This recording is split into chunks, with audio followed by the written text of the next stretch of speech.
Survivor specialist Phil and Alexa are back, and today we are joined by special guest James Lim. He's our fifth person from this season to join us, and that means you officially tie Ghost Island is now tied with Millennials vs. Gen X because of you, James. In terms of how many people we've gotten from the season, so you guys, all right, sounds good. You've helped bring it up to the top here. Yep. This is going to be interesting because we've had quite a little layoff here. In terms of it's been over a month or over 2 months since the season ended. So, this is kind of like a refresher course here. The last one we had on was Donathan, who I know we're definitely going to be talking about the Donathan James situation at the immunity challenge.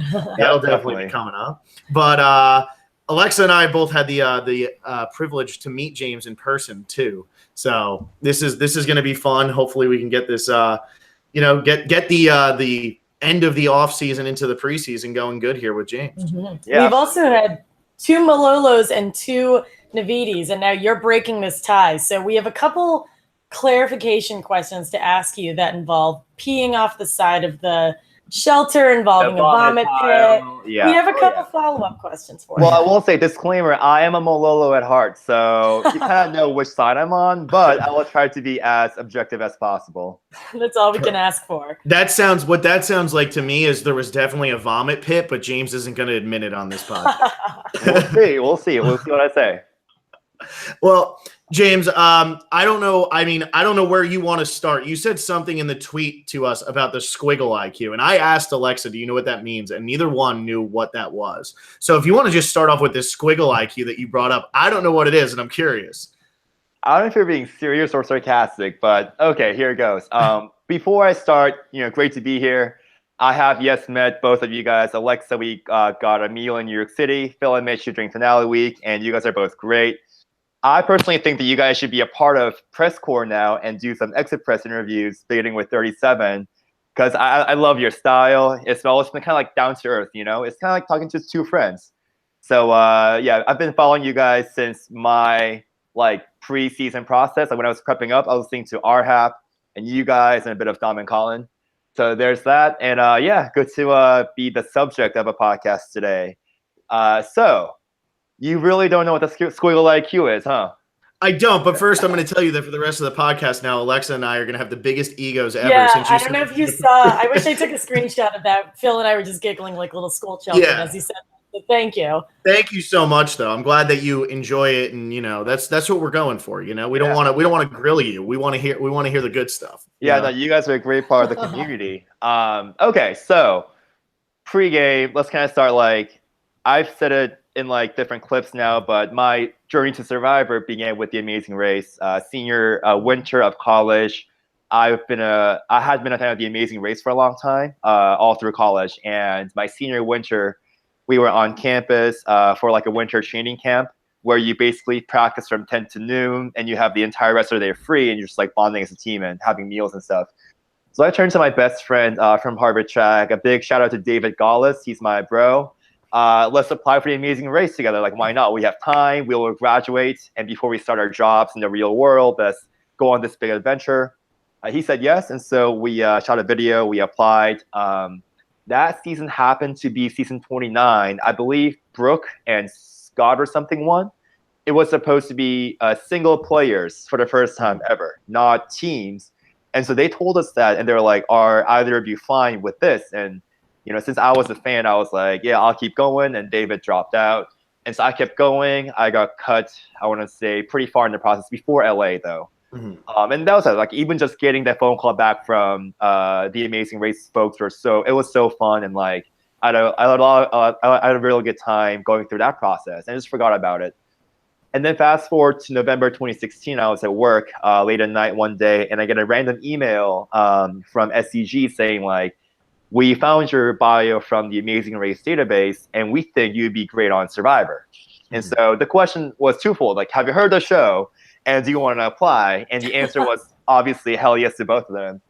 So that's how I started. And then it's the standard process of me remaking my video, making it a lot better. And then I went to finals week, where the story begins. So that thing, well, first of all, I didn't find out about the squiggle IQ until the Jeff Probst cast assessment video.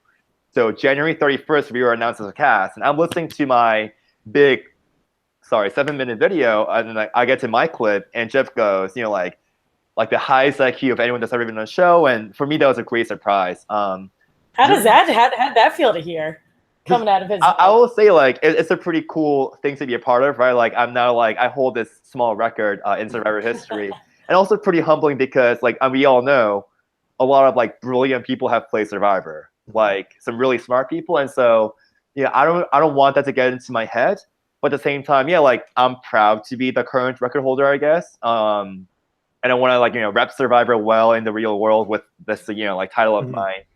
But so how this comes about is an IQ test is a part of finals week, and I don't want to go into too much detail about like what the test is because that may be confidential, but basically I believe I had a perfect score, and that result equated to 150 plus or something like that, which is why the actual sheet said 150 with a squiggle, because it's like 150 and above. And that's why Jeff was like, I think in his Hollywood Reporter interview, he was like, yeah, this guy's like, it's a 150 with a squiggle next to it. And we're like, okay, like whatever. So, I mean, just reading all that was cool. I have maintained, and I will repeat today, that Survivor is not a brain game. It's more like you got to have the street smarts and not the book smarts. And so, yes, like having a high IQ is cool and all that, but that IQ didn't really help me too much in Survivor, I think. Maybe with like the 4-3-1 vote, but we'll get into that later. So yeah, like just realizing that I had this cool Survivor factoid on the day of the announcement, which was a whirlwind in itself, was pretty cool. And we'll see if anyone, season like 37 and beyond, if anyone breaks that. How can you break a record that's just 150 squiggle? Like, I don't think they're gonna do 160 squiggle. So squiggle? Yeah. Sure, I don't know. Yeah, maybe somebody's like a 160 plus. I don't know. I wouldn't mind. How high do IQs even go? I don't even know. I don't even know what my IQ is. That's so embarrassing. Like some people have been on the Guinness Book with like a 200 plus IQ and stuff like that. I think. Yeah, like Stephen Hawking is like 190 or something. Like the geniuses. But yeah. That's pretty cool. So there you go. That's the squiggle IQ explained. Yeah, I wasn't sure what you were referring to, but that makes sense because he was talking about how high your IQ was. So I wonder how much the squiggle covers. Does the squiggle cover up to 200? So are you Stephen Hawking level? Like, where I'm curious. I think we can all agree that I'm not Stephen Hawking, but that's a good question. I don't know. I will say the true value is probably close to 150. Like I'm a part of Mensa, and I think that test result was like pretty close to 150. So it's probably nothing too much beyond that. Okay. All right. Well, there you go, everybody. While you were saying that too, I just want to give a quick shout out. I said I was going to do this, but to your friend Ben, that guy, real quick, need to do that, because when I was at the finale thing, when I met James, he came up to me and was quoting me about who I thought was going to win, like remembering things I didn't even remember saying. So I just wanted to say that, like, right off the bat, before we get into this, I'm giving Ben a shout out. This was the only season he said he ever watched, but I think that guy, he just memorized everything. So maybe that's not like an IQ test, but that guy's got really good memorization skills because he was quoting me and who quotes me. So I thought that was really funny. Only you quote yourself. Only I quote myself. Okay, so Ben is one of my best friends from college. And this guy, I mean, he's brilliant. And so no wonder that you thought the same way. He, I believe, works at Google now, and he's a certified genius as well. He hosted the West Coast viewing parties. Okay. And like the group was called like the James Lim Fan Club, and like all the Harvard grads in San Francisco got together. Like they had fantasy leagues and stuff, and we FaceTime because I will watch the episode and I can FaceTime into the West Coast viewing, right? And so we did it a couple of times, and I was happy to have him at the finale with me. Yeah, he was hilarious. So that was good. I just wanted to give him his shout out before we start getting into gameplay and everything here. I wanted to say, Ben Sharfstein, big shout out. There you go. Yep. There you go. Follow him on Twitter, everybody. What I was gonna say with the Amazing Race, before the season started, I was so sold on you when I looked at your profile. I was like, this guy's good. This guy, he's physical, he's smart, he went to Harvard, he could be seen as a big threat, but he's got what it takes. And then I had heard that you would really applied for the Amazing Race, and I was like, oh man, is this guy actually gonna have like the Survivor skill? Like, because there's Survivor and Amazing Race are two completely different games. Yeah. So when I saw that, I was like, oh, I don't know about him. And then the Morgan boot came up. And you really did get like most of the credit for that. And I was like, okay, this is like a force to be reckoned with here. Like, do you think like, because when you had the Malolo votes at the beginning, like it seemed like it was kind of unanimous in what you were doing. Like, was that Morgan thing mostly you, or were you and Libby really working together in that one, or what was going on with that? Okay, so yeah, I mean, the Morgan vote was definitely the highlight of my game, and even more so it meant a lot to me because it came right after the low light of my game, which was a diving fail, which we'll talk about later on. But yeah, that just having that air, and none of us knew who was going to take the bulk of the credit. I want to say that the reality was me and Laurel actually. Okay. Like my girl Laurel deserves a lot of that credit as well. We developed the plan together. And then Libby joined the fold.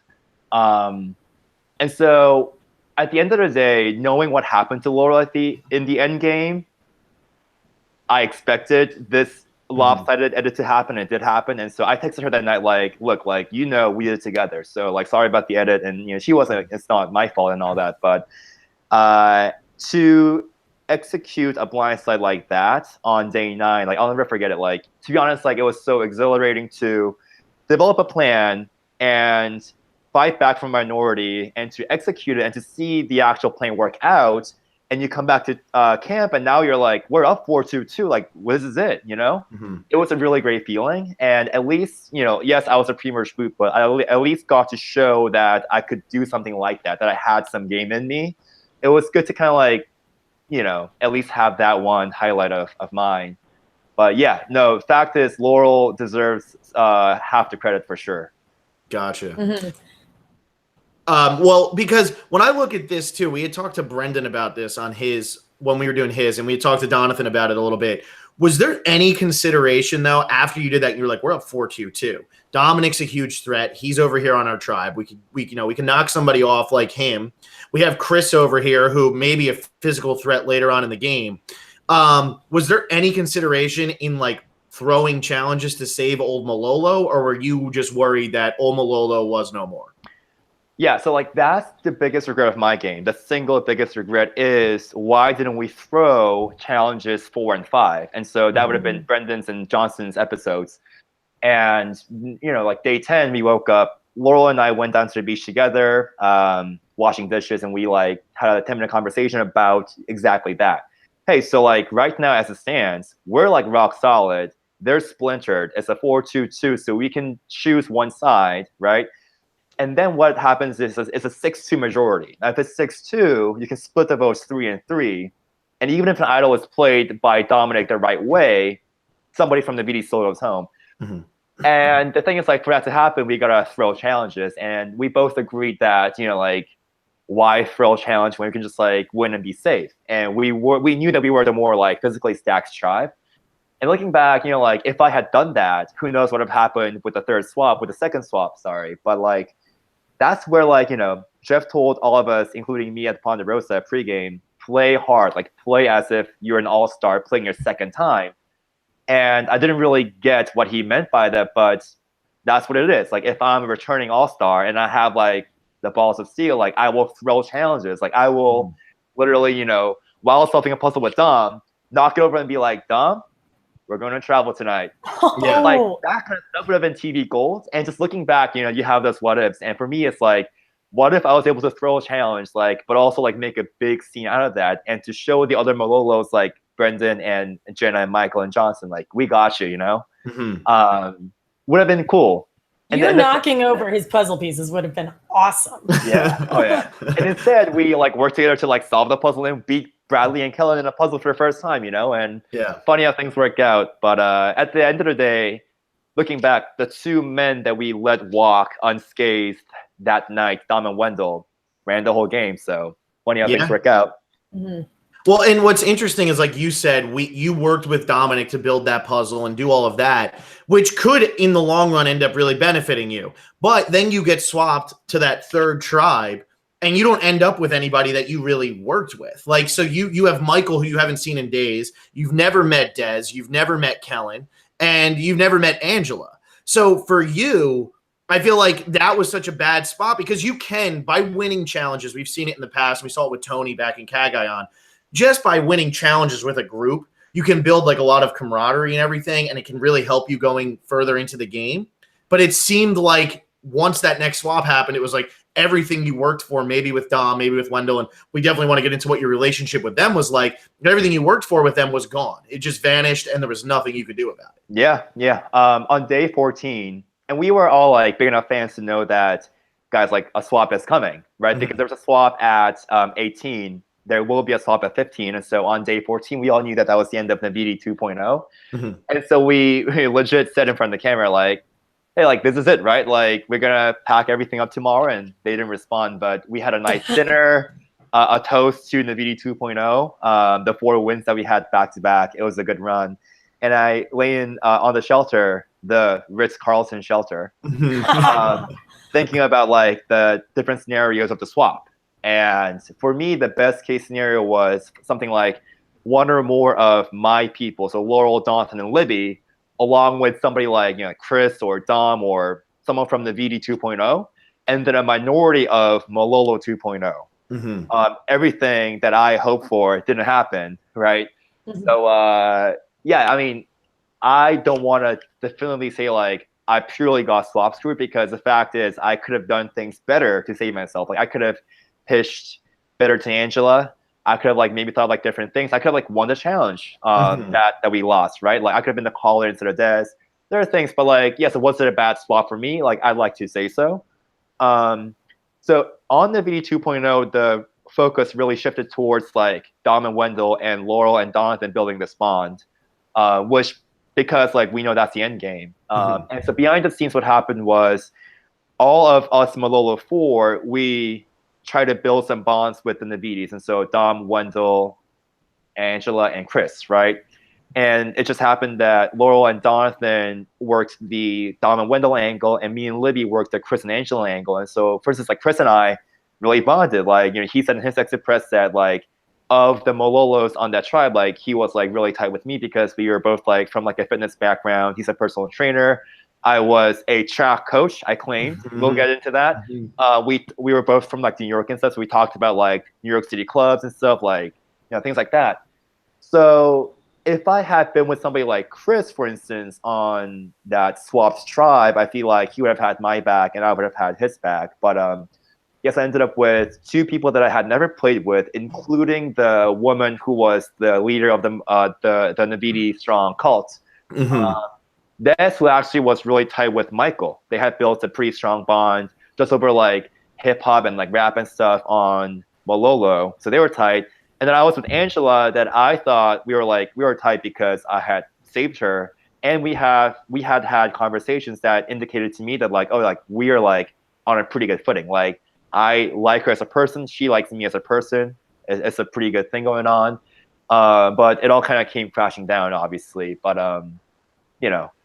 I think there are worse ways to go out. I feel like obviously I would have like loved to like make the merge and stuff. Like me and Bradley were like pretty damn close to the merge, so that's painful looking back. But it's Survivor. Like sometimes things go my way, like the swap, right? Like that swap allowed me to execute the vote out on day 9. If I had ended up on Malolo 2.0, I wouldn't have had the chance at all.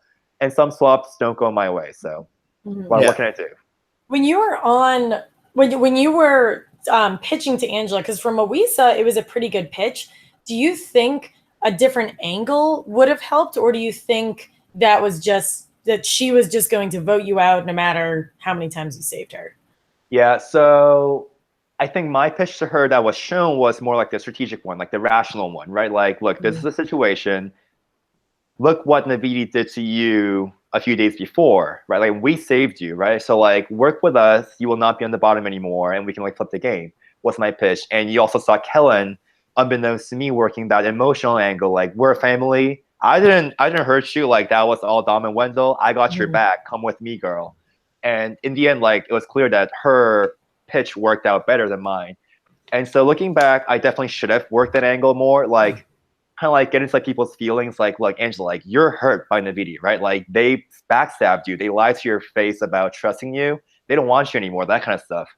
But the fact of the matter is, like, I did some of that, right? So when we first swapped onto Malolo 3.0, I kind of knew I was toast. And so I pulled her aside. We went to the well, and I was like, look.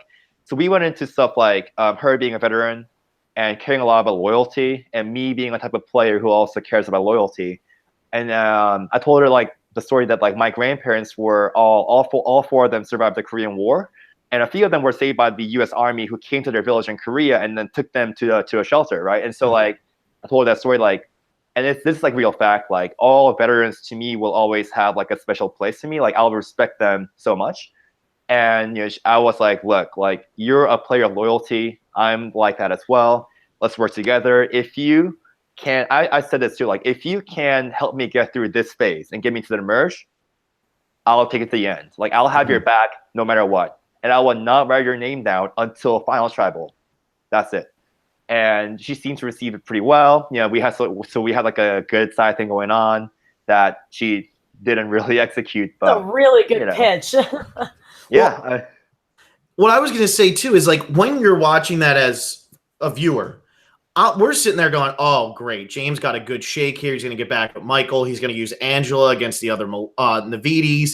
And this is it. Finally, things are going to look up for Michael and James. Because I'm telling you, still watching that pre-merge, I still think Brendan's going to survive his vote. I still think Johnson's going to survive her vote. I still think you're going to survive your vote. Like, it's crazy how the Malolos just kept getting picked off, even though we were like, okay, this is where it's going to turn. So, like, Angela, we saw later in the game also go and tell Dominic about the Sebastian plan and do things like that. Do you think Angela was just like, I don't know, like, the nice way to put this, but maybe you have a better word, but, like, kind of lost out there, where it was like she couldn't take control herself? Or was she playing like a game where she had, like, she knew what she was doing, or was she kind of just like, oh man, I could go that way or could go that way, and making, like, last second decisions?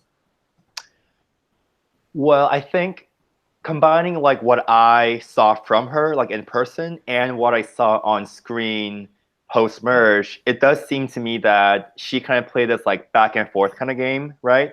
Like the pendulum strategy that Will invented. That was him, right? Yeah. Yeah. Like, I mean, at the end of the day, like, I wish she had chosen my side, and, like, I will point out that on Twitter that night during the episode, the official account tweeted out a poll: if you were Angela, who would you side with? And it was like James or Kellen, and it ended up being James, like 72% or something. So, like, America had my back, right? America voted that tribal council, but no matter what kind of player Angela ended up being, though, I think it definitely falls on me to have done a better job. Like, I feel like, I don't know, like, it's I love her as a person. Like, as a player, I feel like she did end up causing a lot of the drama post-merge. She did make the season more interesting because nobody ever knew how to read her, right? Yeah. Yeah. Okay. There you go. Very good answer. Yeah, because I mean, that was the hardest part, is we were always like, okay, what's Angela going to do? And it always seemed like she was lost, and it was like, oh, she's with Chris. And the next thing you know, she's going up and telling Dominic that thing at the end, and you're just like, what is going on here? But all right, so that makes sense. So where could we go? I'm looking at like with Brendan and Johnson and all of that at the beginning of the game. Who were you, like, closest with from the start? Like, what was your alliance? Like, you guys lose the first two challenges, but let's say you hadn't lost the first two challenges. Okay. You know, who were you looking at day one coming out there and working with? Yeah. Okay, so let's go there. But before that, because you touched on, like, the whole, like, you were watching and thinking that Brendan was going to, like, save himself and Johnson and me and stuff. From my fully biased point of view, what I kind of liked was that we were portrayed as, like, the underdogs that America was supposed to root for, the Malolos, and we were supposed to somehow take down the Navidis, and that never happened. But that kind of seemed like the arc that was presented. Would you two agree that, like, watching the pre-merge portion of the season, it was more like those losing but likable Malolos versus the iron fist of the Navidi, and, like, you guys were supposed to root for the Malolos? That's exactly what we thought. That's why it was so frustrating. Yeah, we were waiting for. I think we thought it might have been Michael, because he was kind of the main quote unquote Malolo who survived.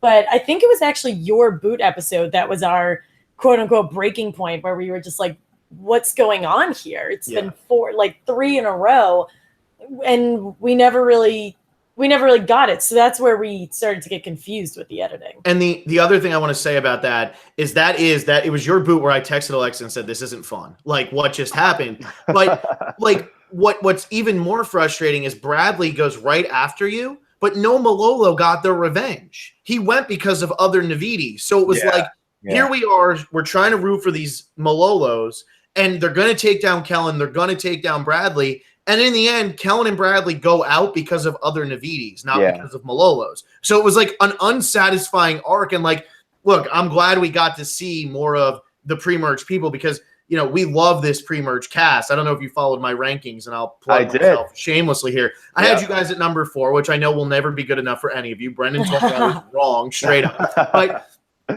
here I have you guys at number 4. I'm glad we saw this, but it did make for an unsatisfying Bradley boot, and then it made for like an unsatisfying like right after the merge hit where you're just like, okay, we're just watching like people that we really don't know get picked off here. Why haven't Michael and like Laurel and Donathan figured it out yet, and why is Navidi still having such an easy time?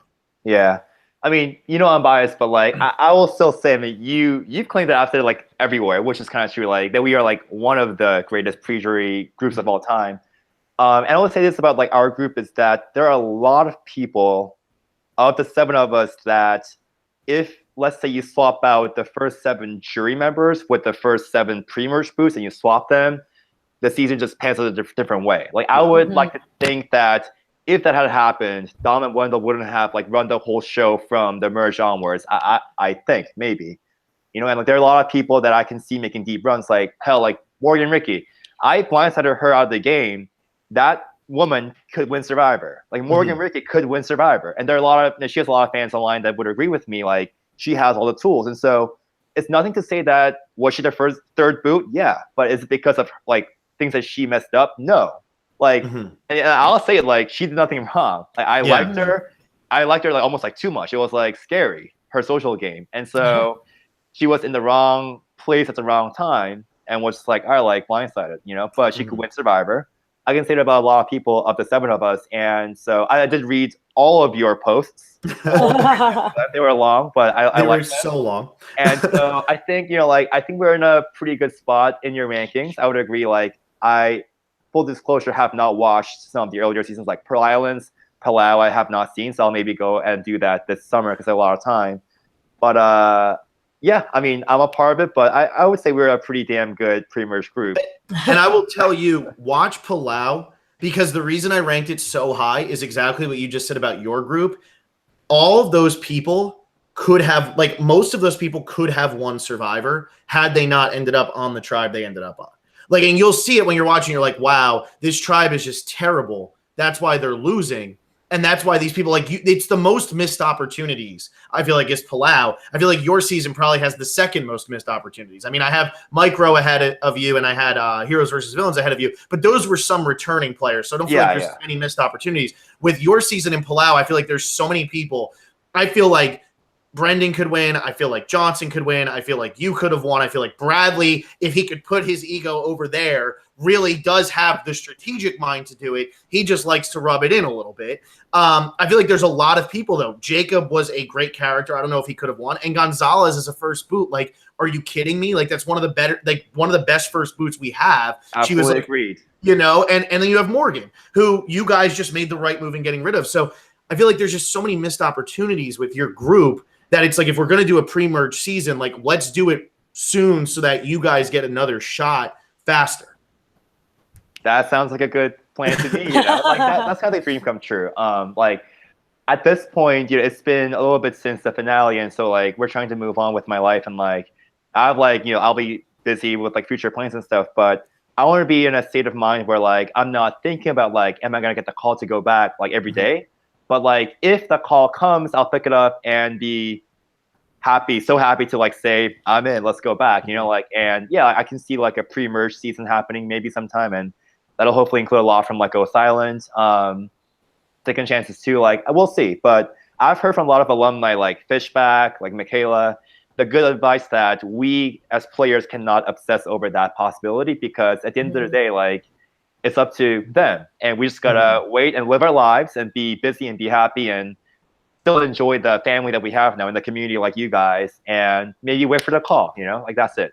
Yeah. And we know you probably can't talk about this, but based on what we've seen for season 38, there might not be a pre-merge anymore. So we can just, it's like, what is going on? But hey, that's the game. It's good for you guys, because you guys are, like Phil's been saying, you guys are such a popular pre-merge.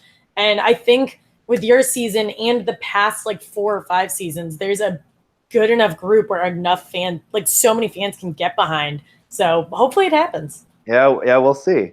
And maybe for season 38, like, I'll come on as like a guest for one of your like prediction podcasts or something. We can talk about whatever twists they have coming up. Yeah, we can definitely do it for 37 and 38, James. We got everybody. It's so funny because right now all this news on 38 is coming out. I think people are forgetting 37 is the one that's airing in the fall. Like, we're not going to see whatever this 38 season is for like a lot more months. Yeah. Because they're like kind of like in our position, like they just came back or something, and they will have to wait like 9 months until the premiere. So yeah, they have a long time coming. But like TMZ has been on their Survivor journalism. They've been investigating quite a bit about 37. I've read those, but like whatever. Well, what was that like, being the second round and having to sit on this for, what was it, 9 months? You had to sit on it? Yeah, I mean, it felt like a long time, but like keeping a secret wasn't really that hard because like we had each other to talk to. And a lot of my friends actually, like, I've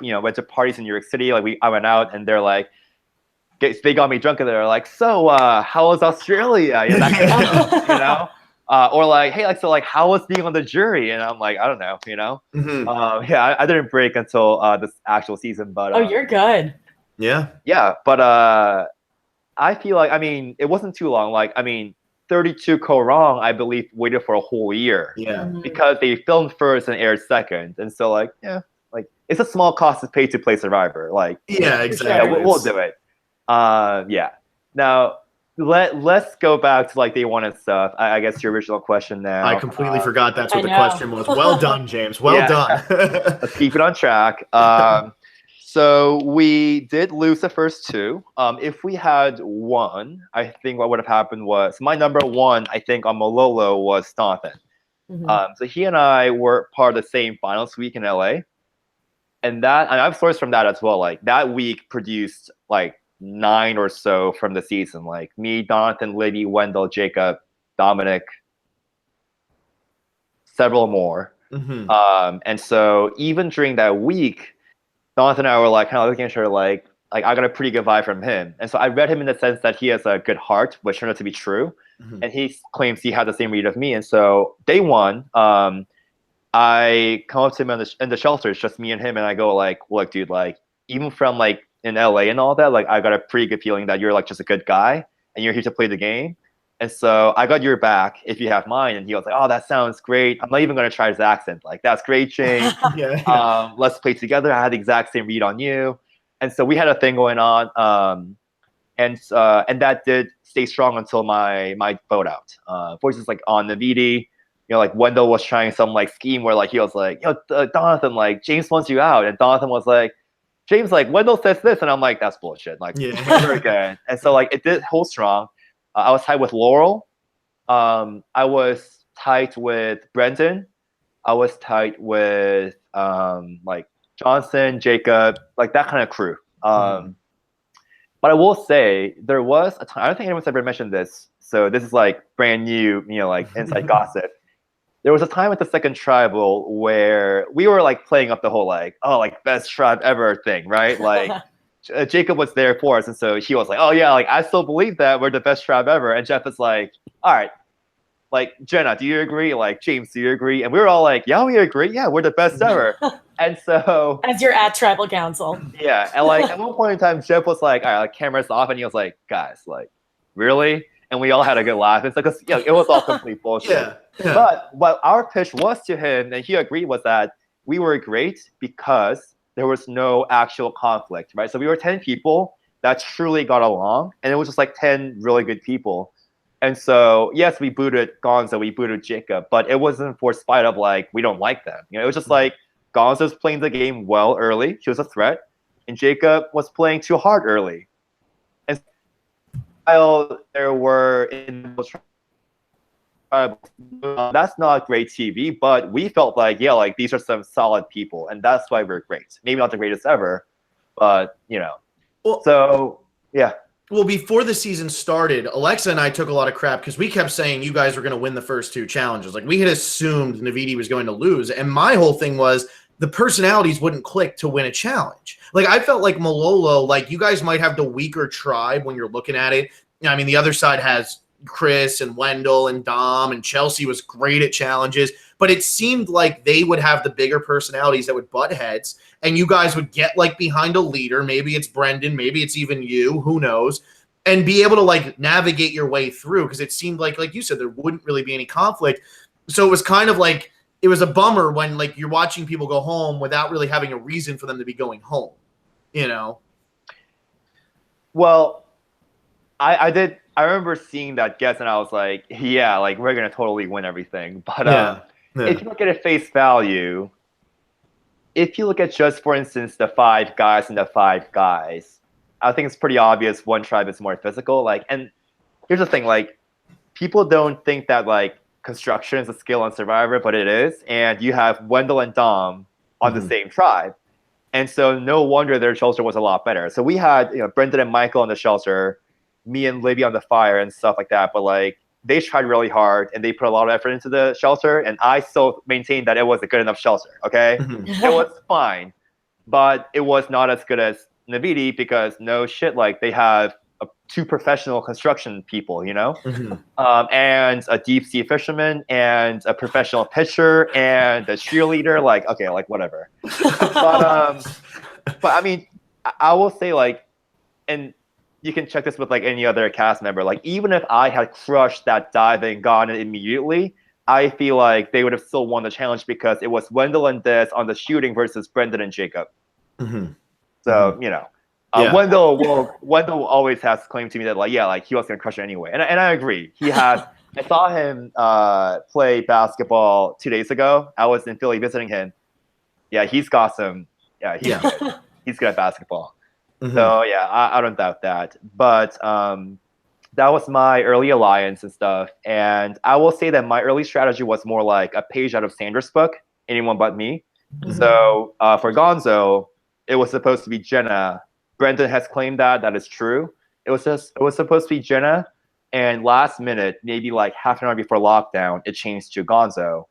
And so literally Brendan comes to me before lockdown and goes, yeah, I think we're going to change to Gonzo. And I'm like, I don't hear my name. I'm good, Yeah. And then when the whispers started happening that you saw, we confirmed to each other again, like, it's Gonzo. I will say Gonzalez's whisper play at Tribal, you didn't see really the whole picture. It was really well thought out. So what she did was she went to Brendan and said, who are you voting for? And he goes, Jonathan, because that was like the story we fed Gonzo. Then she goes to the girls in front, her supposed allies, and goes, Brendan says the target has changed. Now vote for Jonathan. That's good.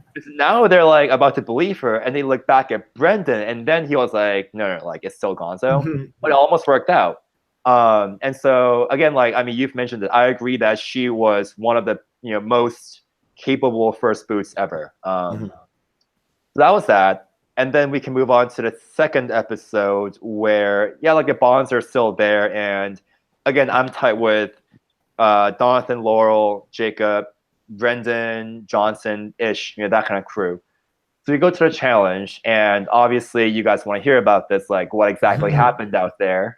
I think we kind of, if I can remember, I think we kind of defended you because as a self-proclaimed horrible swimmer, Phil, I don't know how you are at swimming, that angle of going from floating to a diving position is pretty difficult, if not just unnatural. I don't want to like give him credit, but I think even Bradley defended you on this one and was like, swimming in the open water, like in the open ocean, is hard. Like when you're not used to it, it's hard. No matter how good of an athlete you are. Like I swim in a pool. I mean, I grew up on the Jersey Shore, so I go to the ocean a lot. So like, I think I'm a pretty capable swimmer, but like how often are you diving to the bottom of the ocean to try to pick something up? Yeah. While you've been bobbing. Yeah, while you're just sitting there. Yeah. So this will be like a pretty long story, but yeah, like at the end of the day, let's face it, the result is I failed that dive and it choked pretty hard, and I got a lot of hate for that. To this day, I will have like photos of like, let's say like me and Wendell like in a pool, and there's some comments like, oh, like I heard like this guy's bad in the water, like is he gonna drown in the pool, like that kind of stuff. And it hasn't gone to my head yet. I want to keep it that way, but during the season, I got surprisingly little hate, and the little hate that I got was like a bit of racism, a bit of like the guy can't freaking dive, and the latter part I deserve it. Like literally, you can tell me about that challenge 10 years from now, and I'll still say yes, like I messed up that challenge. What happened was before flying out, I had watched enough seasons, 16 seasons in 4 months. I watched enough to know that swimming and diving were very, very big skills on Survivor. I knew that.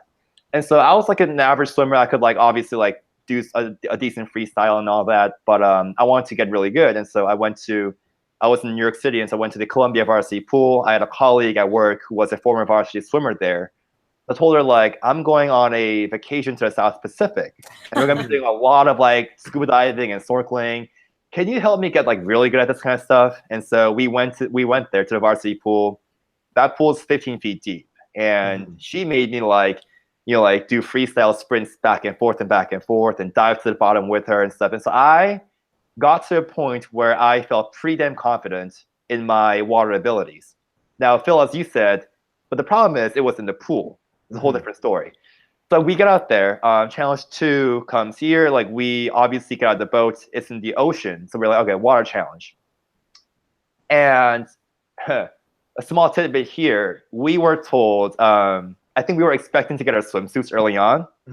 My swimsuits, as you saw during my puzzle challenge, it was a knee-length Speedo, like racing Speedos. Yeah. And I, as you also know, like wore terrible boxers, right, on the island. Because the thought was, if I'm in the water, I'll just change into my Speedos. It will be fine. I didn't get my Speedos. So I was in these really loose boxers. They were about to fall off because me and Brendan wore boxers, and we had both lost so much weight, and our waists had shrunk that they were like just falling off walking around. So you're like that, and you're supposed to like jump into the water, like not good. And you're on national television. You gotta keep the PJ. Like, yeah, exactly. So we get the walkthrough from Jeff, and Jeff goes, all right, like there are 2 levers, a shallow one and a deeper one. And the thing is at the bottom of the ocean, and the deeper one's like pretty much there. And then we get to the rule dividing part, and let's see. Nobody wanted to shoot. So Brendan volunteered because he's a PE teacher, so he was good at that. And then a couple of people volunteered to like be like the people that got the balls when they missed, like at the end. And for instance, like Laurel, despite being a really good, like she was like a state finalist swimmer in high school, she didn't swim or dive because she wanted to hide her skills early on in the game, which that's totally her game, and I don't fault her at all for that. And so it came down to Michael, Libby, me, Johnson, and Donathan, with the 5 of us for the 5 swimming rules. And Libby wanted to go shallow. Michael went with her. Then it was me or Johnson for the deep lever. And Johnson was like, hey, like, you should do it. Like, do you feel comfortable? And I was like, yeah, I honestly was. And I thought I was going to be able to do it. And so Donathan was like, guys, like, I can't do anything in the ocean. And so everyone was like, just go with James. He'll get it. And you swim back. That was actually the real plan. And I'll get to that in a minute because that's a hot topic as well, I know. And then so Johnson took the swimming part. And so, like, Michael and Libby get it. We're neck and neck. We're all amped up. And I jump into the ocean.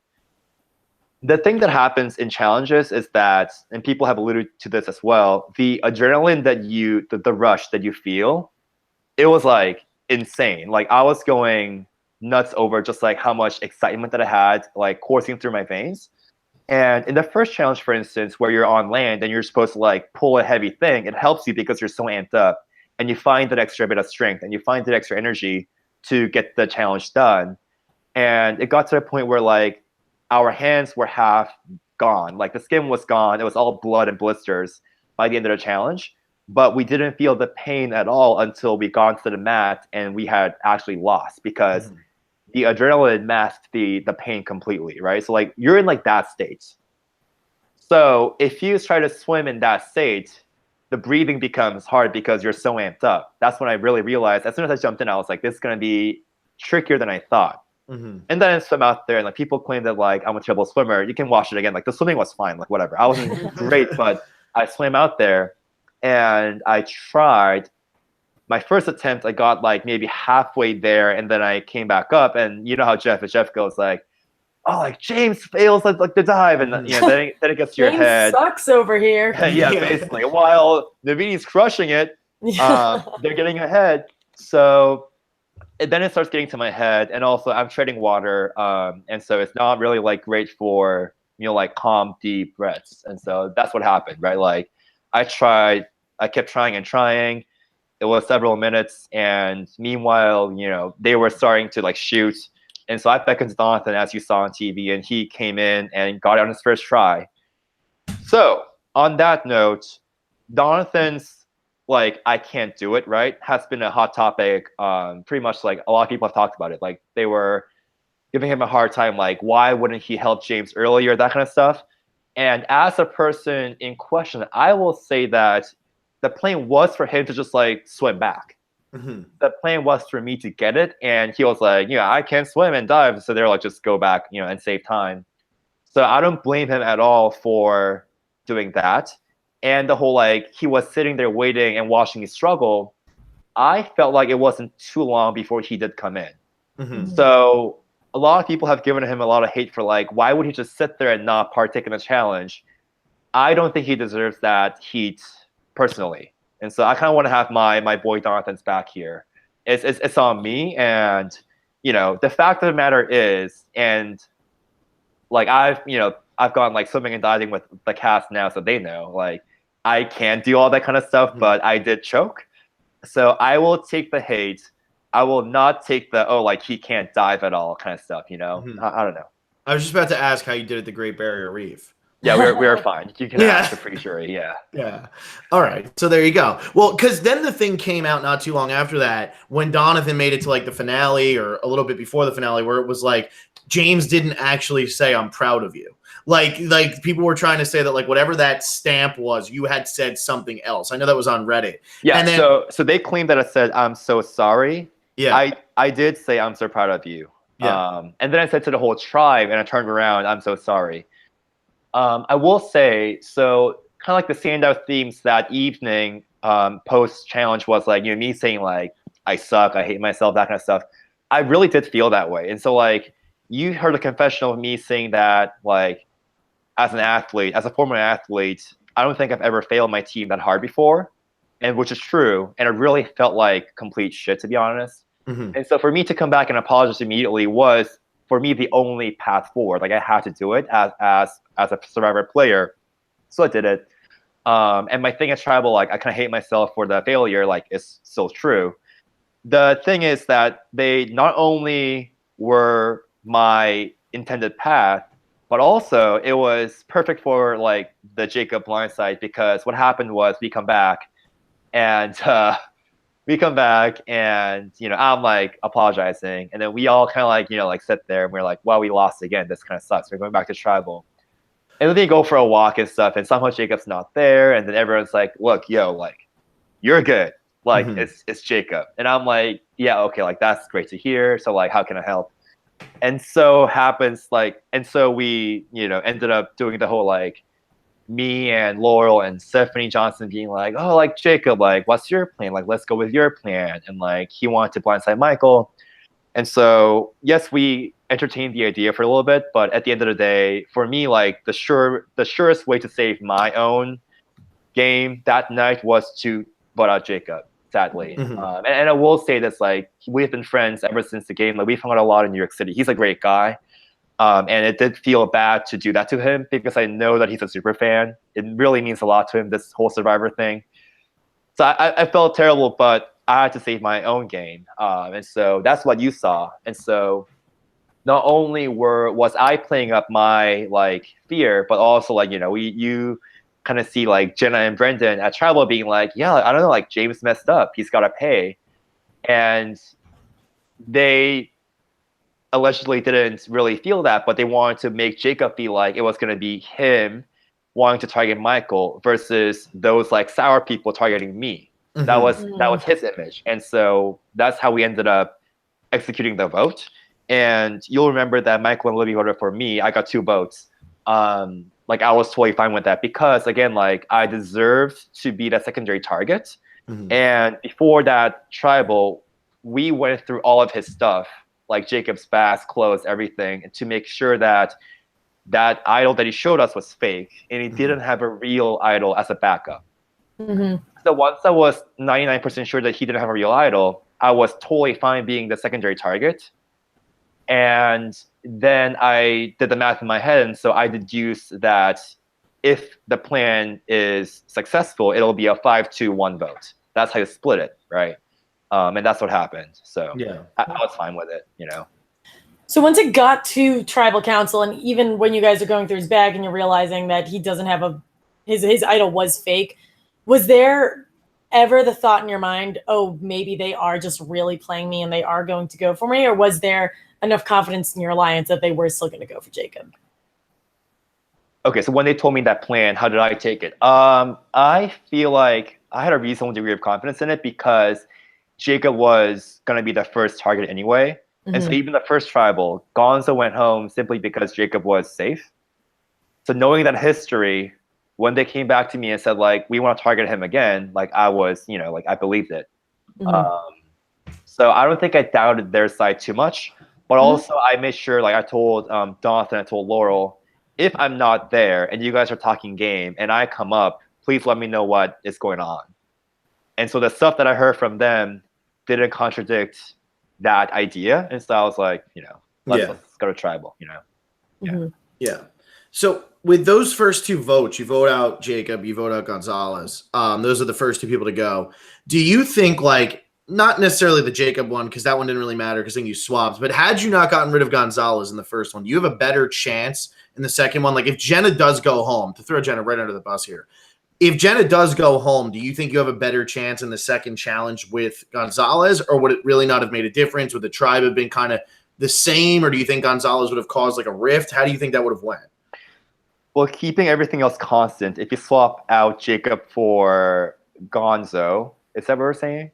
I'm saying Jenna because Jacob was safe. Yeah. Jenna was supposed to be one of the people getting the end like missed balls, and so that would have changed anything. Like if you assume I still choke on my dive. Yeah. And, you know, according to Wendell and Des, even if I had crushed that dive, they would have still won. And I'm inclined to kind of believe that, to be honest. You could have had like a 6-ball lead and Wendell would have just came out on fire. No. We were neck and neck. Yeah. By the time I got to the lever, they had, I want to say, Sebastian on it. We were neck and neck. And then I was there until Navidi was like legit up by 3 or something. Yeah. Gotcha. Yeah, I just wonder. Was there any regret in voting Gonzalez out first? Because I know you said you were just doing hey, that's not me. Like that's fine. But was there any regret in getting rid of Gonzalez first, or do you think that was the best move for like the entire tribe and for you?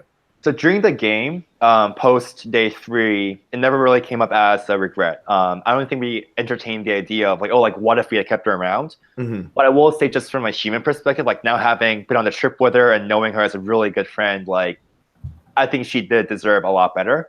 And I will say, like she only got like 2 confessionals in the first hour, then she just went home, right? And it's a small thing, but at least I can now say, like, vouch publicly that she could be a really good player. And she has the skills. It's just like she was playing well early. She was kind of a threat. And she did go on that walk last minute, which left her out of the final scramblings. And so her name came up and we were all like, yeah, that's not my name. Like, we're cool with it. Yeah. That's crazy how fast all of that works. I mean, those final walks, you hear about those a lot. Yeah, absolutely. Like, I was so, like, my focus the first 3 days was like, just like, be likable, be hardworking, just be liked by everyone. Just don't make yourself a target, you know, however you can. And that kind of worked. But man, like, I mean, we were so scared, right? Like, you don't want your dream of playing Survivor to end after 3 days, you know? It's pretty sad. Like, I've spoken with her and like gone, so it's like, yeah, like I never felt hungry. I never felt tired. And like it's so sad that somebody can play Survivor and not feel those feelings. Yeah. Yeah. Yeah, no, I talked to her at like the finale thing, and she was like, I was ready to go. I had her winning the game. I was like, she's got this. And it's funny with Jacob. So Jacob he was supposed to be the first boot. His plan worked because he's like, I'll just go to Ghost Island. I'll play this up like we're the best tribe ever. It worked in his favor. The second time it didn't because they sent Donathan instead. What was it like with Jacob? Because from our perspective, it was just like he felt like an outcast, even though he necessarily wasn't. Like you've mentioned Jacob a couple times as somebody that you felt like you were close with. What was it with Jacob, and why was he always going to be like that number one target just until he was out of the game? Yeah, so the quick answer before my stories is that he was just playing too hard / too crazy too early. And that alarmed a lot of us. Now, the long story is we go way back. Jacob was part of my finals week. And I've alluded to it a couple of times now, but Jacob found me, the real me, before the game even began. Mm-hmm. So basically, I found that out when on I think day one, like we go on a quick walk together, collecting firewood, me and him, and he goes, hey man, like, I think you have a good head on your shoulders. You're here to play the game. I want to play the game with you. And I'm like really happy. I'm like, yeah, like let's do it, dude. Like I'm glad to hear that. I got your back, you know. And then he follows up that pitch with, and I think you're lying about your background. I think you're an Ivy League graduate. I think you're a business professional, which is they're both true. Mm-hmm. And so I'm like really alarmed, like because this guy really just read me like a book. And I had lied and said that I was a track coach, and I'll get into that. So I like really get flustered, and I actually tell him, "Are you saying that because I'm Asian American? Are you like stereotyping me?" Mm-hmm. And then he like backed off immediately, and then we like never talked about that. But it turns out that behind my back, he told only one person, Johnson, about my real identity, and he was like, "He's all fake." Mm-hmm. But and so he never told me that he found me, and he really knew everything. I found it out when I got voted off. I go to Ponderosa, and I get my first meal. Like it's a double cheeseburger, my pizza, my Corona beers, and I'm like, you know, getting tipsy, like telling my story. And so from my perspective, nobody knows my real identity yet. And so I'm about to drop the bomb and be like, guys, like, so I'm going to ask you a track coach. Mm-hmm. And Jacob cuts me off and goes, yeah, I know who you are. And he recites my entire LinkedIn profile. Oh my God. My internships, my high school, my college, like Harvard, major, GPA, everything. And so I'm looking at him like, how do you know this? And he goes like, I found you before the game. Oh my gosh! So he found you at the because of finals casting, you think? Yeah, he found me, Donathan, and I think somebody else. He found 3 people. Wow! Oh my God! Wow! Yeah. So that's good. How he did it was, and this is like Jacob, like the super fan skills coming out. We were a part of the same subgroup. The subgroups eat together, they work out together, they do everything together. So he's really like there to see me quite a bit. And we were at the gym. And again, like I'm not an idiot. I'm wearing like nondescript, not Harvard jerseys. I'm wearing like just black tank tops, navy shorts, whatever. I'm just like jogging, lifting.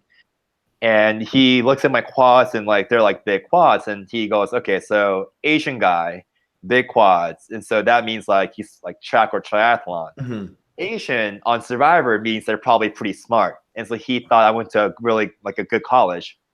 So I think what he told me was he went through the men's track and triathlon rosters of the top 25 colleges, going back in history until he found me. Oh my God. And once you find my name, then you have my LinkedIn and everything. So he like finds my LinkedIn and he's like, okay, so this is what this guy is in corporate strategy. He went to Harvard and all that. But see, the thing is like for me, he should have told me that. Right? Like day one, if he goes, dude, like, I know who you are, don't mess with me, then I would have been like, okay, like, you got me, like, let's work together. Yeah. But instead he was like, I think you're lying. You went to an Ivy League school. And so like I was kind of flustered. But yeah, like when we got to the beach on day one, I was like, hey guys, I'm James. I'm a track coach, men's sprint at Manhattan College. Went to Suffolk University in Boston. I chose Suffolk because Courtney Yates went there. Okay. One of my favorite contestants of all time. And it's a school in Boston that I know really well. And I took campus tours at both schools before flying out. I like learned everything about them, like their conference, their rivals, the men's track, like track name, the varsity gym name, and everything. It was fun living that lie for 17 days. And I will say, like, some people have mentioned this, like half of the cast fell for it, half of the cast was like, there's no way this guy's a track coach. Mm-hmm. So if you talk to Brendan, he claims that he went on a confessional like day 2, and he told the producer, like, that James guy, no effing way he's a track coach. No way. Which is true. Wendell didn't buy it. Johnson didn't buy it. Whereas, like, ironically, Laurel, the Yale girl, she totally fell for it, and Donathan too. And so when I came home, I added her on Facebook, and it says Harvard, and she goes like, "Really? Yeah. Like, you went to Harvard?" And I was asking her on the beach about, like, hey, so like Yale, you went to Yale? And she's like, yeah. I'm like, oh, cool. Like, is Yale like rivals with Harvard? Yeah. Oh, yeah. That's so good. And I'm like, oh, do you guys have like a Harvard Yale game? And she's like, oh, yeah. I'm like, oh, that must be so cool. You know, I don't know anything about that. So it was pretty fun. It was like kind of like acting.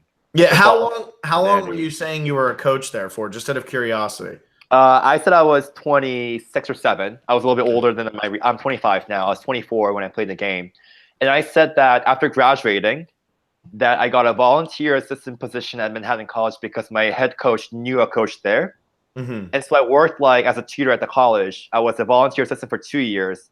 And then I had just gotten promoted to be a full-time assistant coach in the men's sprints. See, I would have loved to have been there with you because the one of my teammates in high school went to Manhattan College and would have been there at the exact time that you said you were coaching. Oh, that would have been absolutely hilarious.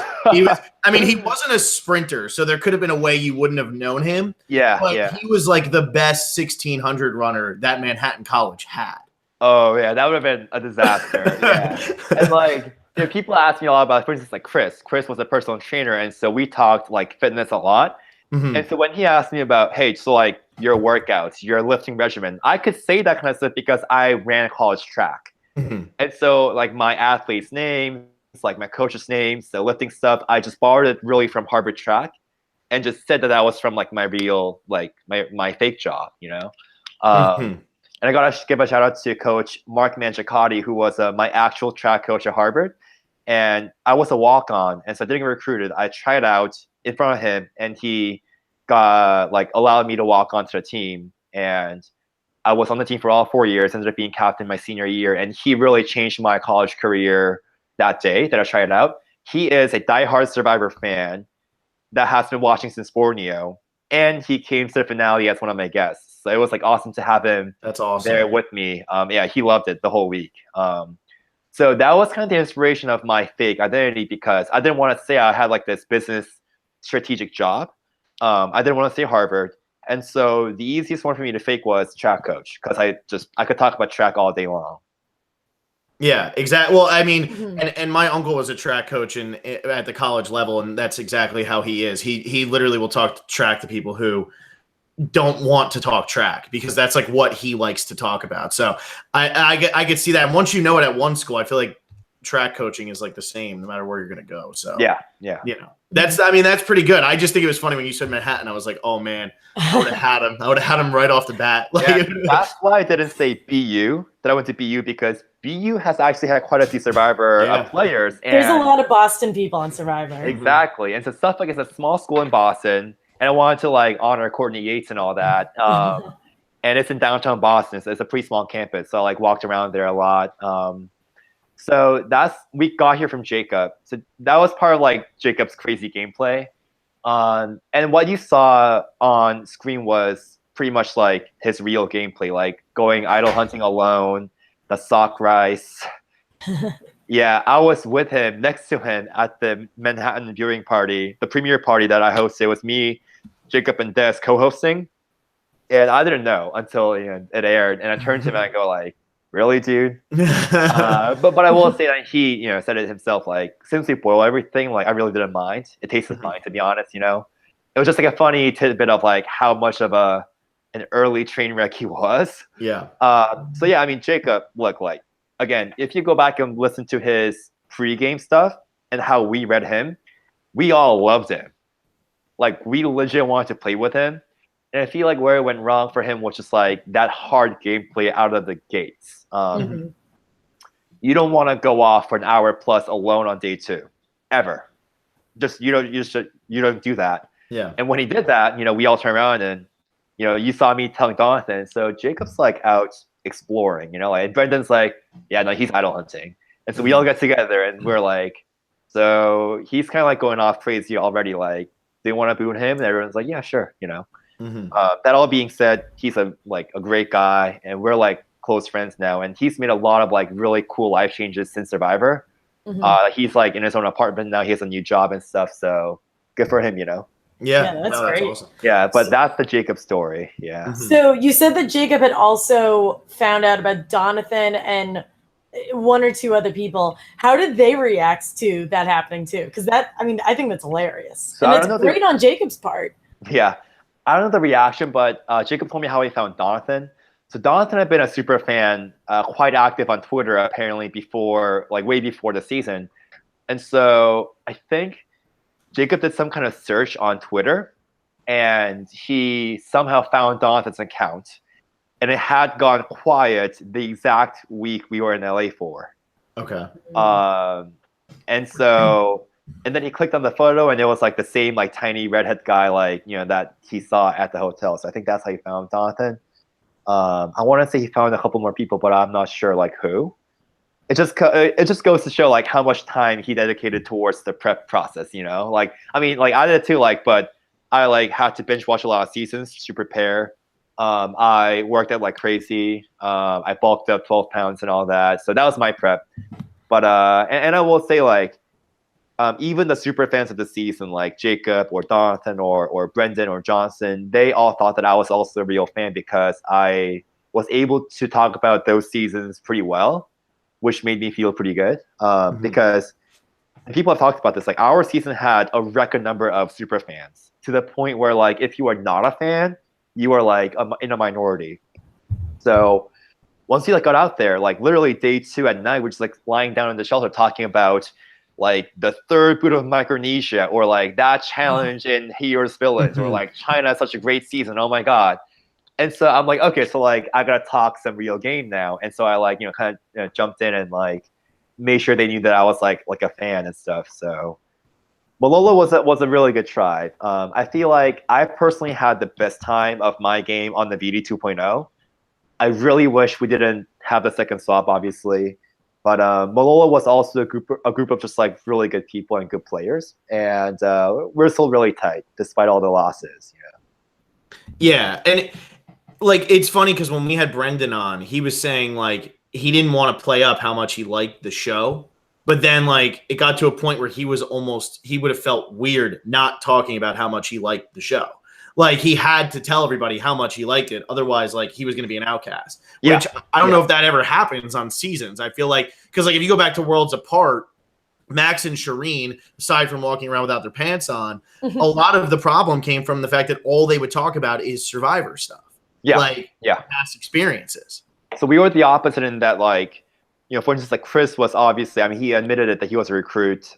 It was clear that Libby was a recruit, Jenna was a recruit, and it never hurt their games explicitly, but it was something that we all noticed that they're kind of new to the whole thing. And meanwhile, we have Brendan and Johnson, the 18-year fans, really loyal fans.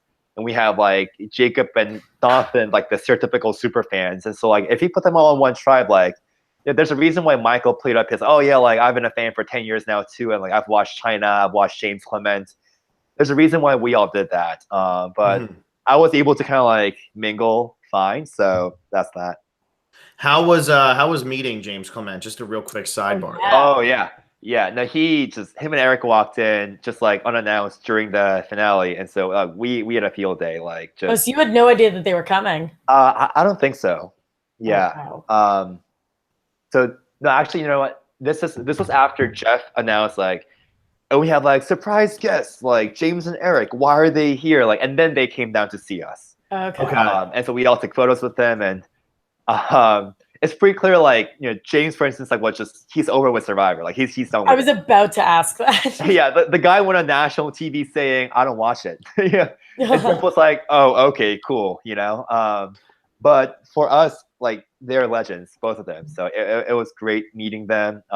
They were sitting with us for the second half of the finale and stuff. So yeah. Yeah, it Poor couldn't guy. have been. It was like the perfect way for James to like probably end his run in Survivor, going from being like the ultimate hero who gets blindsided in his first season to literally just being like, "Yeah, I don't do it anymore." Yeah. He's over it. Yeah. I know. Well, it was funny because Jeff was like, how are you guys doing? And they're both like, it was terrible while I was going through it. Yeah, I mean, imagine like if they called me back in 5 years and they were like, "So you couldn't dive?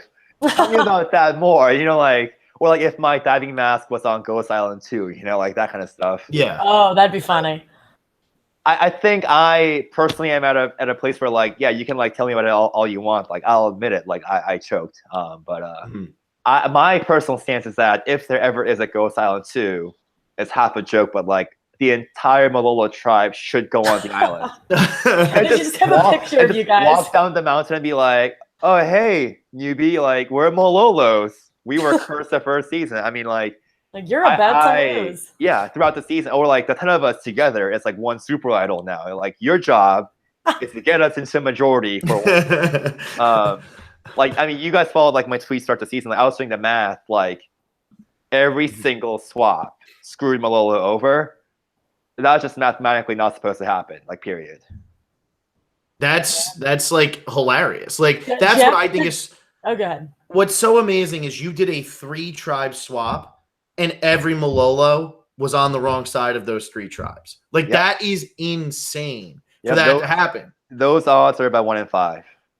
Just that swap alone. Yeah. That's what you guys get for mocking Jeff when he said, "Really, guys, you're the best tribe ever." And you double down. He just Oh, I mean, he loved it. Like even like post swap, before the 6th challenge began, the one that we lost, they were like, so like I'm looking around and I'm like, guys, like Malolo's a minority in every single tribe. So like, James, how do you feel about that? Michael, how do you feel about that? And we were like, this sucks, God.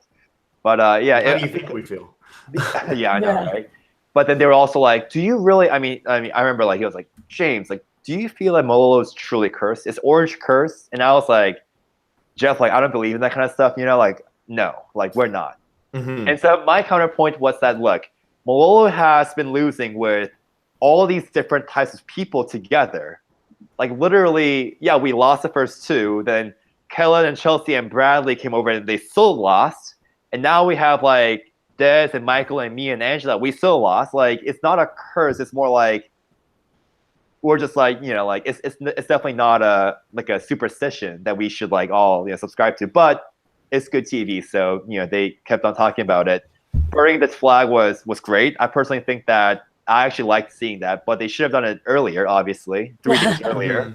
But the fact that like think about it, like they burnt the flag, and they win the challenge, but not because they do well. They were going to lose anyway, but Dominic threw the challenge. Mm-hmm. So on the same episode that they burned the flag, some other guy decides, I hate Bradley. He's a threat. I'm going to throw this challenge.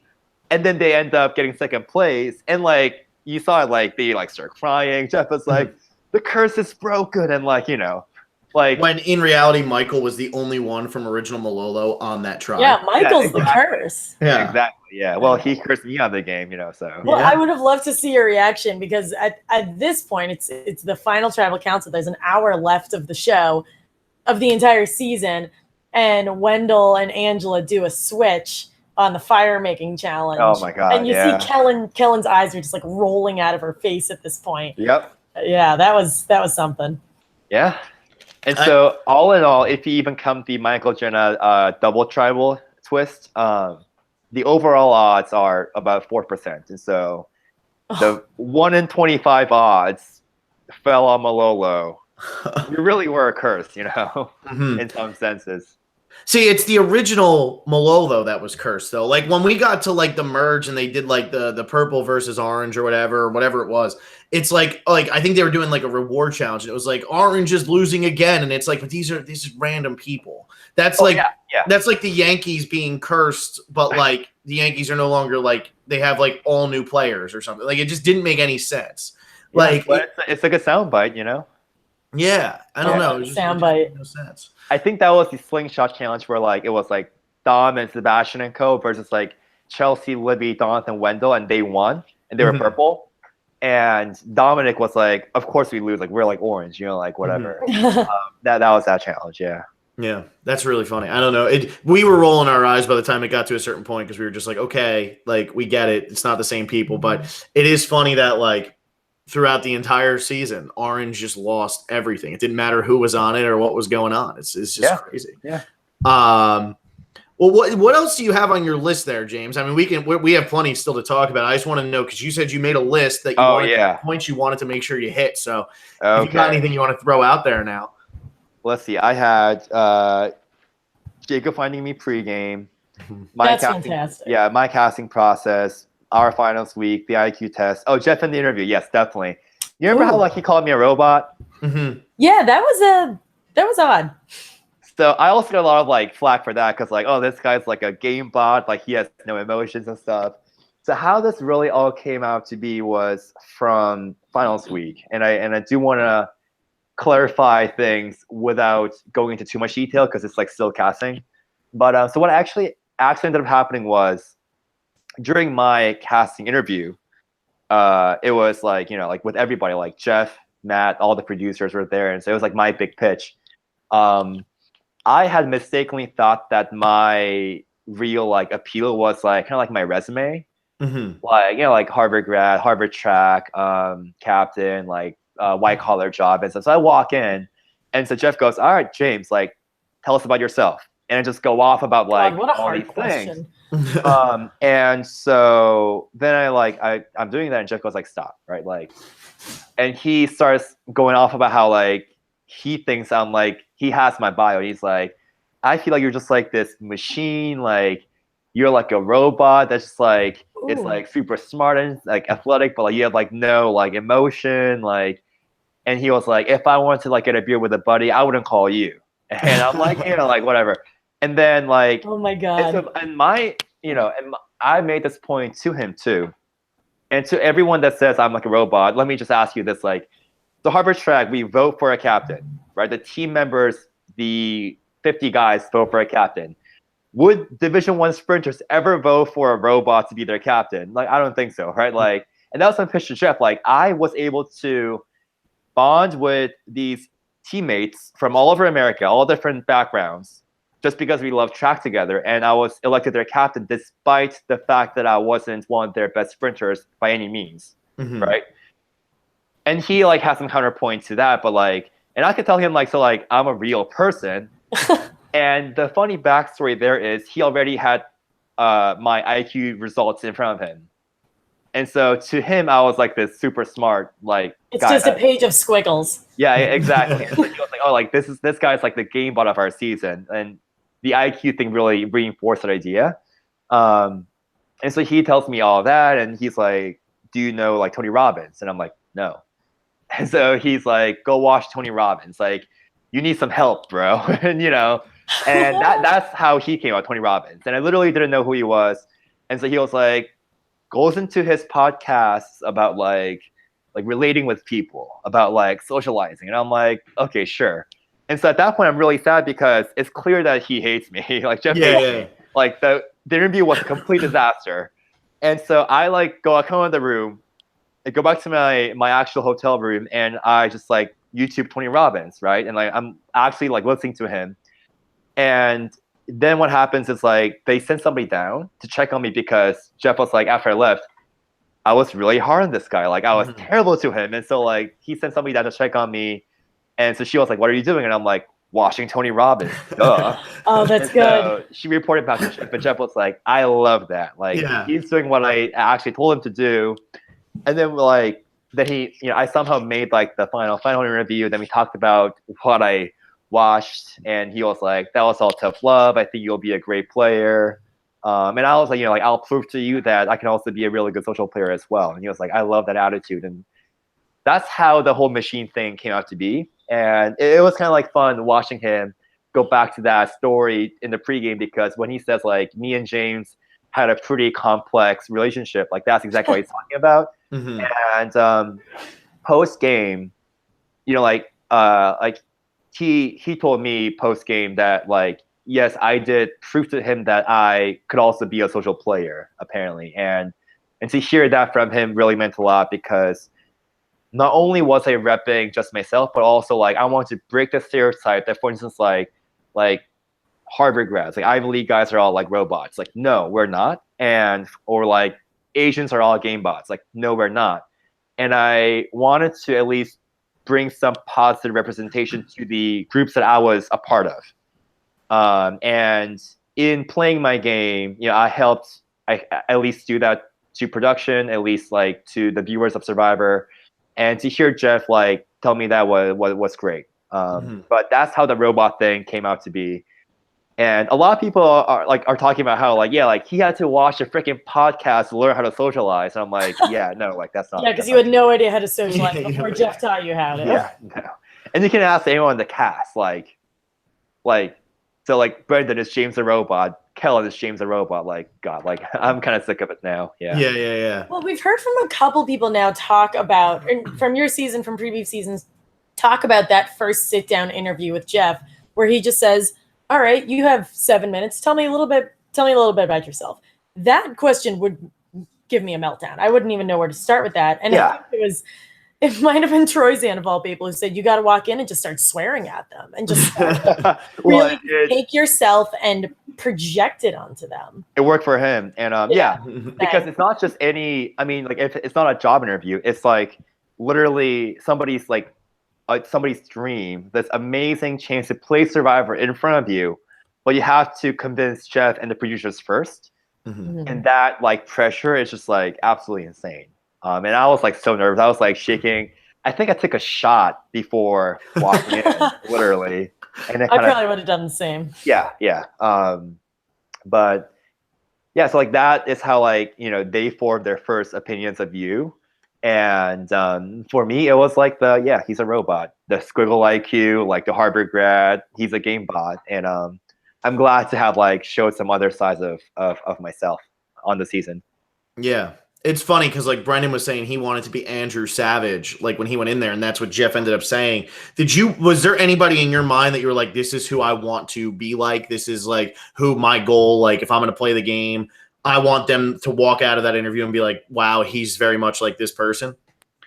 So for me, it's pretty clear that it's Yul Kwan. And I feel like had I said somebody else that I still look up to, like had I said Jeremy Collins, and I think he's an amazing guy and player, and I want to be like him, but had I said him, Jeff would have been like, really? Like, no. Like, you're not a father firefighter from Cambridge. You're just not. So he would have shut me down. But so my thing was Yul Kwan, and he was my choice in the bio as well.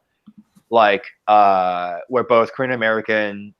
He, at that point in time when he won Cook Islands, was, I believe, in the exact same industry as me, management consulting. Oh, wow. Like, he went to Stanford, I went to Harvard, like, that kind of stuff. And I will say what's funny is that Yul once said, I believe, during the season, I'm a rational player. So my weaknesses are the irrational and the emotional. He said that, I believe. And if you think about it, like my downfall was Kellen, who was really good at the emotional game, and she pitched to Angela, and Angela, who was the irrational player. So I still believe that, and America voted with me, my pitch to Michael and Angela why we should be a threesome and flip the game, it was a more like a rational pitch. And to me, it made sense. So if you assume that Michael and Angela are both rational players, then the conclusion is they vote with me. But it turned out that, well, first of all, Angela was an irrational player, but Michael at that point in time was playing a like save my own ass kind of game because he had gone through hell and back on Malolo. Now he was on the bottom again. And so he was willing to do whatever it took to survive. And I don't blame him for that. So those irrational thoughts basically made me blind to the fact that people might not go for their rationally like optimal choice, obviously. Mm-hmm. And so that's just how that just shows to me that like I really played a lot like you, a very rational game. Like the 4-3-1 blindside was a rational thought process. Like let's play through every scenario. If what Dom is telling me is true, all the scenarios. If he's bullshitting us, all the scenarios. And the best one out of that was the 4-3-1 split vote, and we ended up executing that. I am a rational player, and I'll admit that. If I ever get to go back, maybe I'll like combine that with like other elements as well, like the emotional gameplay, the social gameplay. But yeah, I'm pretty much like you, Juan. Yeah. Was it James, or I'm sorry, was it Jeremy who said that he'd rather play with like good players than play with like the crazies? Because I think it might have been him. I forget who it was, but somebody said something along those lines where it's like, give me good players, I can control them. Don't give me the crazy players. And the reason I'm thinking Jeremy is because San Juan del Sur was just such a crapshoot of players. I forget. Maybe. So I didn't watch that season. When I was going backwards in time to binge watch, I skipped over the Blood versus Water seasons. I actually probably should use my free time this summer to finish the whole series. But I watched like Millennials Gen X because it was live when I first got the email, and I loved it. It's like I hooked. I watched Korong, Cambodia, all the way back to about China. That's what I did. But maybe, yeah. Yeah, no, it's interesting. You should watch. San Juan del Sur is a good one, especially if you're saying with like Jeremy, because you can see how a great player like Jeremy, when you're playing with, like you were saying, the irrational players, there was nothing he could do. Like he was playing with people who like were easily manipulated by Natalie. It's really crazy to watch. So I have heard that like him and Josh had a really big rivalry that season. Yeah, and it was good. Josh in New York City, he's great. Who were the crazies that season then? Like the irrational. Baylor and Missy, I feel like were irrational. Okay. I mean, Drew Christie is the famous. I've heard of Drew. Yeah, he was irrational. I mean, John and Jacqueline had a plan, but I still feel like they were pretty easily manipulated when it came down to it. Keith and Wes, I mean, they're fantastic, but like they definitely aren't like they're the types of people I feel like you could walk up. Keith almost left in Cambodia. He almost left the game because he felt bad that Kimmy was a mom and shouldn't go home. Yeah. Yeah. Like, so that's like the kind of thing I'm saying. Like Keith finished 4th on that season. If he goes to the final tribal, he probably wins. Like it's those types of things where is Jeremy a better player than Keith? Yeah, I think 100%. But they played twice. One time Jeremy beat Keith. The other time Keith beat Jeremy by a lot. Yeah, they're both legends. Yeah. Yeah, definitely. I've met Jeremy now in Boston, and I was like starstruck. I gotta meet Keith. Maybe I'd like give Kiss a roll or something like that. Yeah. Mm-hmm.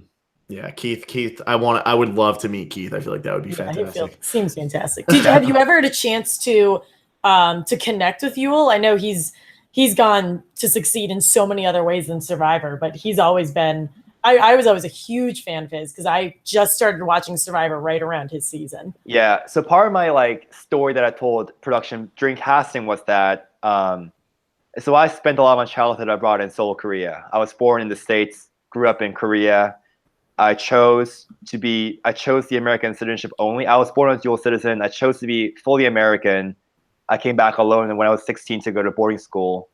So, given all that, I grew up in Seoul, Korea for a long time. When Yul won Cook Islands, it was from Page News in Korea. Wow. Because he was Korean American. And that's when I first heard about the show Survivor. And when I told my parents about like me casting, their first reaction was, that's the show that Yul Kwon won. Mm-hmm. He really became a hero even in South Korea.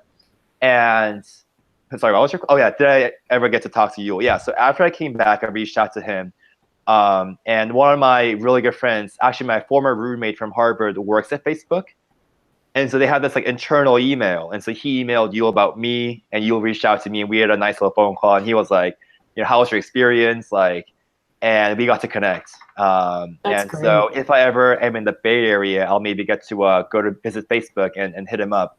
But yeah, no, he's an awesome role model, and he actually came to speak at my high school my senior year. And there's a poster of him actually, like he came to speak about breaking Asian stereotypes on national TV and winning. I actually went to the then that would have been awesome. But I still have the poster. And when I announced my, like me being on Survivor, the people from my high school were like, you remember Yul Kwan? Like, he spoke to you your senior year. And I'm like, yeah. How crazy is that? Small world. Yeah. That's awesome. That's really great. Mm-hmm. Let me see. I'm looking over at the oh yeah. One thing I really wanted to ask you. So you get to Ponderosa after you're voted out, or wherever you guys go. I guess it is still Ponderosa, but not like the jury one. But you go and you see everybody you've played with. You're the only one who actually played with everybody who had been there up to that point. And then you get the next thing. Bradley shows up. That was the only one you hadn't played with, but I'm sure you'd heard horror stories. What was that like? Like what was the atmosphere like there? Because you voted out Morgan. And you had played with the others. Yeah. So here comes the one guy you don't know, and I'm assuming there was a lot of animosity. What was it like for you, who was just kind of in the middle, like, oh, okay. Okay. So first off, let me say that when I got to Ponderosa, Morgan's first big question was, all right, was it you or Libby? And I said it was me, and she was totally fine with it. Like, she has a personality such that she was able to process that and still like be friends with me that quickly, and I really like respect her a lot for that. And we're like really close friends, and we'll be friends for life. So that's that. And I had my Malolo buddies, and Brendan and Johnson and Jacob and Gonzo were like, another Malolo, welcome to the club. And there was Morgan, but we were all getting along fine. Like, they welcomed me with open arms, and we were having a good time. And so day 20, that's Bradley's day, I believe. So day 20 comes, and we were talking, like, who do we want it to be? Because this last person is the last missing piece of the puzzle, and we all go on this trip. We wanted to have a good time in Australia. So who do we want? And so we had some names like, we don't want blank, we want blank. If this tribe goes, I think it's this person. So I had heard about Bradley's like Navidi Strong gameplay from Brendan and Johnson, I feel like. But that was pretty much like my main impression of him was like, yeah, like he just like this Navidi strategist. Okay. He comes. There is a certain photo describing our reaction when we saw that it was him that I will not talk more about because it's not about me. Like, I'm just laughing, whatever. Yeah. It's pretty golden. And so it was like a pretty like shocking outcome because when I left, I knew the state of the three tribes. And so in my head, there was probably no chance that Bradley would be voted out. And then he walks in. And also I think did Brendan tell you guys about like the grilled cheese sandwich and the no penis joke? I don't think so. No. So they tell the Ponderosa people what the meal order is. So for me, like when I order my double cheesesteak, I tell production, they tell the kitchen, they prepare the meal, and so the first 5 they got to see what my meal was, and that informs their guests as to who's coming. Okay. So Bradley's order was a grilled cheese sandwich, a papaya, and a gin and tonic. And we're trying to get that doesn't seem like enough food. Well, first of all, yeah, it's absolutely true. But somebody, I forget who, but somebody was like, guys, this person is 100% a girl, does not have a penis.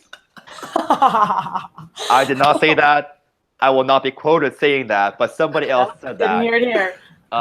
And so, and we all kind of agreed. Papaya. Like, we were legit like, okay, maybe like. It's like saying I want a salad. Yeah. Maybe Laurel, maybe Jenna, Libby, I don't know. And then Bradley walks in, so it was all kind of funny. So he gets in and he has his meal, and we're like all huddle around like for his stories and stuff. I will say, so I have listened to your tell-alls. Bradley claims it was like a lot of shitting going on. Like we were all like against him. Brendan claims it was like not like that. I'm a little bit leaning towards more like Brendan's side. First of all, me personally just wanted to meet him because I never played with him. And so I met him, and I told him about how like I like had a good feeling from him, which is true. We were seat buddies on the flight to Fiji, me and Bradley. It was me, Bradley, and Chelsea, and I liked them both, and so I wanted to play with both of them, and I never got to. And then like he was like, yeah, like me too. And so like I kind of liked the guy, and so I wanted to learn more about like how he got voted off, what had happened since my boot. So I feel like it was just like a pretty standard Ponderosa welcome. Just getting drunk, hearing about his stories and stuff. I don't think we were like too harsh on him, but I don't know. And like you hadn't played against him, so you have nothing against him. And like you said at the beginning, you're a Malolo, so of course you guys weren't hard on him. Like that's true. You're siding with your people here. Yeah. Speaking of which, we gotta go back to some of these outrageous like vomit pile. Let's hear it. You have the floor, James. Oh my god. So to give Navidi credit first. Navidi had by far the superior shelter, to the point where I believe production straight up told us this is better than any all-star shelter ever. Mm-hmm. Wow. Like legit, Wendell and Dom did their thing, and like when we got swapped onto Navidi, we kind of wish it was shown. Like me and Laurel and Libby and Jonathan, we were like in awe of their camp. They had a kitchen, a living room, they had a whole forest. They had a side area that went into the jungle that was just like a botanical garden. It was like beautiful out there. I'm flabbergasted that it was broken out that way, because I don't know how much we're supposed to say, but it sounds like these spots were chosen. Obviously, shelter-wise is building, but it's just crazy. Well, I gotta say, like those two islands have been in use for a long time, ever since 33. Mm-hmm. But the thing is, I think for us, one of the things was that 35 submerged camp was Malolo / Hustlers, I believe, which means that by the time we got there, that island was like pretty much like depleted, right? Mm-hmm. And they planted a tribe flag right by the ocean, which meant that we had to build a shelter there, which in turn meant that we were exposed to the ocean wind nonstop. Mm-hmm. So the wind part is 100% true. It was a lot colder on Malolo than Navidi. Navidi had like an amazing camp. Like it was amazing. And like I'm so happy that I got to at least spend like 6-7 days there. But it was great. That being said, Malolo, like you go on Survivor, it's supposed to be hard, okay? Like you're supposed to suffer. And so yes, we were shivering like cold every night. It was a pretty, small land. There was nothing special about Malolo's beach, but at least the first 6 days, like nobody complained, like because we didn't know any better. But also, like Survivor is supposed to be that hard, Now, was there a vomit pile up to day 17? Absolutely not. Maybe somebody. I need to start writing down what everyone's been saying. I mean, it's easy. Like me, Brenda, and Jonathan claim no, and Kellen and Bradley claim yes. It's straight down tribal lines. There you go. There's no bipartisanship here.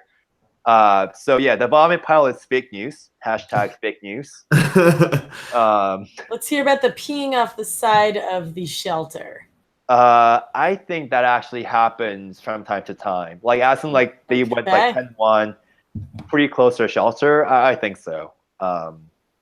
Yeah. I appreciate that honesty. That's fair though. I mean, but that's the same thing. I mean, if you're on the edge of the shelter, it's pitch black. It's like, all right, this is just gonna have to happen like now. There were people like falling through the bamboo poles. No. Yeah, exactly. No. Exactly. Oh, that's gross. But it was a pretty like bad shelter. And then again, like not to blame anybody, like Michael and Brendan poured their heart into the shelter. Like they really like worked hard, and we helped them out towards the later half, but like we didn't know any better. And so if we ever go back, now we know how to build a really good shelter thanks to Wendell and Dom. Like we've seen that happen. So that's that. But that's where I stand on the whole debate. Was it the shittier beach and shelter? Absolutely. But come on, like this is Survivor, Yeah. Mm-hmm. Yeah. Well, we've solved the mystery of the peeing off the side of the shelter, because now we have a little clarity on that. Now it's nuanced. It's not literally to the side of the shelter. We had a shelter, and there was like this big bush of trees about 10 feet from it. That's where people sometimes went to do 10-1s. Okay. Phil, keep me honest. I heard it was just swing your legs over, let it rip. Okay, we're not like savages, right? Like I don't think anybody in their right mind would do that on national television. No. There's some wild accusations. You had a pretty normal cast, James. Let's be honest. Yeah, can you imagine a guy just swinging like his legs off the shelter, just like starting to take a piss? Yeah, I can't believe that, which is why we're asking. But to give him some credit, it was a bush of trees pretty close to the shelter, like pretty damn close. Yeah. Mm-hmm. Gotcha. All right. We're getting there. What we really need is like, I think Jenna would probably be the most honest here because she's got like the Sebastian thing now. So I feel like if we could ever ask Jenna, we'd probably get the truth. Yeah, Jenna takes no BS. Yeah, she's real. There you go. So James is getting a little sweaty there. He's like, "Oh God, don't ask Jenna. Please don't ask Jenna." No, I'm telling the truth. You can check with Jenna. Okay. Yeah. Okay. What else has been claimed about Malolo versus Navidi? Like the gap. Those were the two big ones. Okay. Yeah. And then I think it sounds like all parties agreed, Navidi's and Malolo's, on just it wasn't really your fault that you guys got a bad beach. You were just given.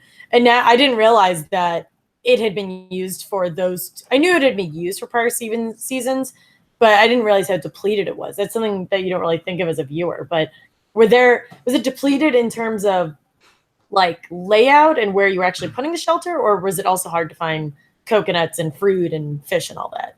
No. So building the shelter was fine. Even the coconuts, like there were a few more on the ground and a few less on the trees. Mm-hmm. But I feel like just in terms of just going hunting for like just wild food and stuff, or like just a general look of the actual island. The striking thing to me was that having now been on two different islands, despite those two being a part of the same archipelago, they had completely different plants and stuff like that, right? Mm-hmm. So we found purple potato type things on Malolo. We didn't see it on Navidi at all. And we found some like berries on Navidi that we didn't see on Malolo at all. And so it's kind of fascinating. But in that sense, I feel like it was a little bit harder for us to find wild sources of food on Malolo. And like you've now heard like about like the purple potato. It's a time when we found a mysterious bean, a couple beans, but they were not a part of the safety handbook. And so we were like, production, can we eat this? And they're like, we don't know. We'll check. And then we just boiled in the water. And then we all like thought, okay, so these are 3 beans. We have like 9 people or like 8 people, whatever. If things go wrong, we have 8 poison medevacs at the same time. Like we probably shouldn't eat these beans. And so like we like threw the beans out. We even like rinsed the whole pot with like salt water. But Did they ever give you an answer on them? I don't think so. We like just gave up before they got back to us. But like that is also to say like we starved pretty good out there. And to be honest, like it almost makes me feel like more proud that like I like played a season that didn't have like too much food, you know? Like by day 17, I had lost 15 pounds. And I really was more exhausted than I had ever been in my life. Mm-hmm. And you sign up to play Survivor for that kind of experience, you know? So like at least we can claim that we played like a pretty like legit difficult season, which is good. Yeah. I do wish that we got like the whole like boat opening, jumping off the boat and like picking all the fruits and stuff. But you know, those are fun. Yeah. But so you said that you put on 12 pounds before you came on. So other than that, and then training at Columbia, as soon as you were formally cast, what was your preparation method out until you flew to LA? Because I love hearing how everyone has a different method of getting ready. Yeah, so I found out someday in late-ish April. I knew that was the day, and so I was completely useless at work. Like I was so distracted the whole day, and every time my phone rang, I was like jumping out of my seat. So I was at that point in time working in Virginia for a client company, and around I want to say like 3 p.m. my phone rang. It was a California number. I took my phone and I sprinted out the office because we had like a little bit poor service in the office, and so I like sprinted out to the lobby, picked up, and my casting associate was like, "You have a minute?" But it was like a calm, like not happy. You have a minute. So I was like, oh, you know, like what's gonna happen? So I said, yeah, and she goes, "Pack your bags. You're going to Fiji." And I just like lost it. I will never forget that phone call ever. It really made my day. And so then, you know, like she told me about like around when what to do, like the wardrobe and stuff. And I returned to my office and pretended nothing happened. Yeah, so my colleague was like, "Yo, you like man out? Everything good?" And I'm like, "Yeah, it's all good. This was family stuff, you know." And then went back to work, and I couldn't focus. But at that point in time, I had 5 weeks to prepare. So I started off with, I mean, I had been binge watching the whole winter, just in case I got cast, and so I kept up with that, but I really upped it. I actually spent a week starving myself before the bulk up began to try to see what it felt like to really work out while hungry. And so I had about one meal a day, and even that meal was way more than what I had on the island, but one meal a day, breakfast. And then at night after work, I tried like a track workout, and really sucked. But like, I kind of got the sense of what it felt like to starve on Survivor. And then I started to bulk up. Yeah, I think so, because like, first of all, like, it's obviously you can't get hangry on Survivor. You got to control your own emotions and your own hunger. And I also got a pretty good sense of like, it's probably gonna suck way more than that. And so how to get like a benchmark to use. And then I went to see a dietitian and told her that I had to bulk up, and she was like, "Why?" I'm like, "I just have to bulk up." And so we came up with like a 6-meal, 6,000 calorie a day plan. It's kind of like Cole Metters. It's like his daily diet, you know. Yeah, but yeah, it was my special diet, and so I did that and gained 12 pounds. I went from 160 to 172 before flying out. I worked out like crazy. I went to the Columbia pool. I really started taking like real notes on the seasons. Like I took like Micronesia, I took Heroes, Villains, and I took notes on like how the alliances form early, then change, like the challenges, like what are the key skills that go into challenges, like that kind of stuff. What else? I took a leave of absence from work 2 weeks before the actual departure date, and so those 2 weeks were fully dedicated towards Survivor, which was good because like I didn't want to like have work like hanging over my head up to the departure date. And so they let me do that. And they also let me like come back to work post Survivor, which was amazing. Really grateful for that.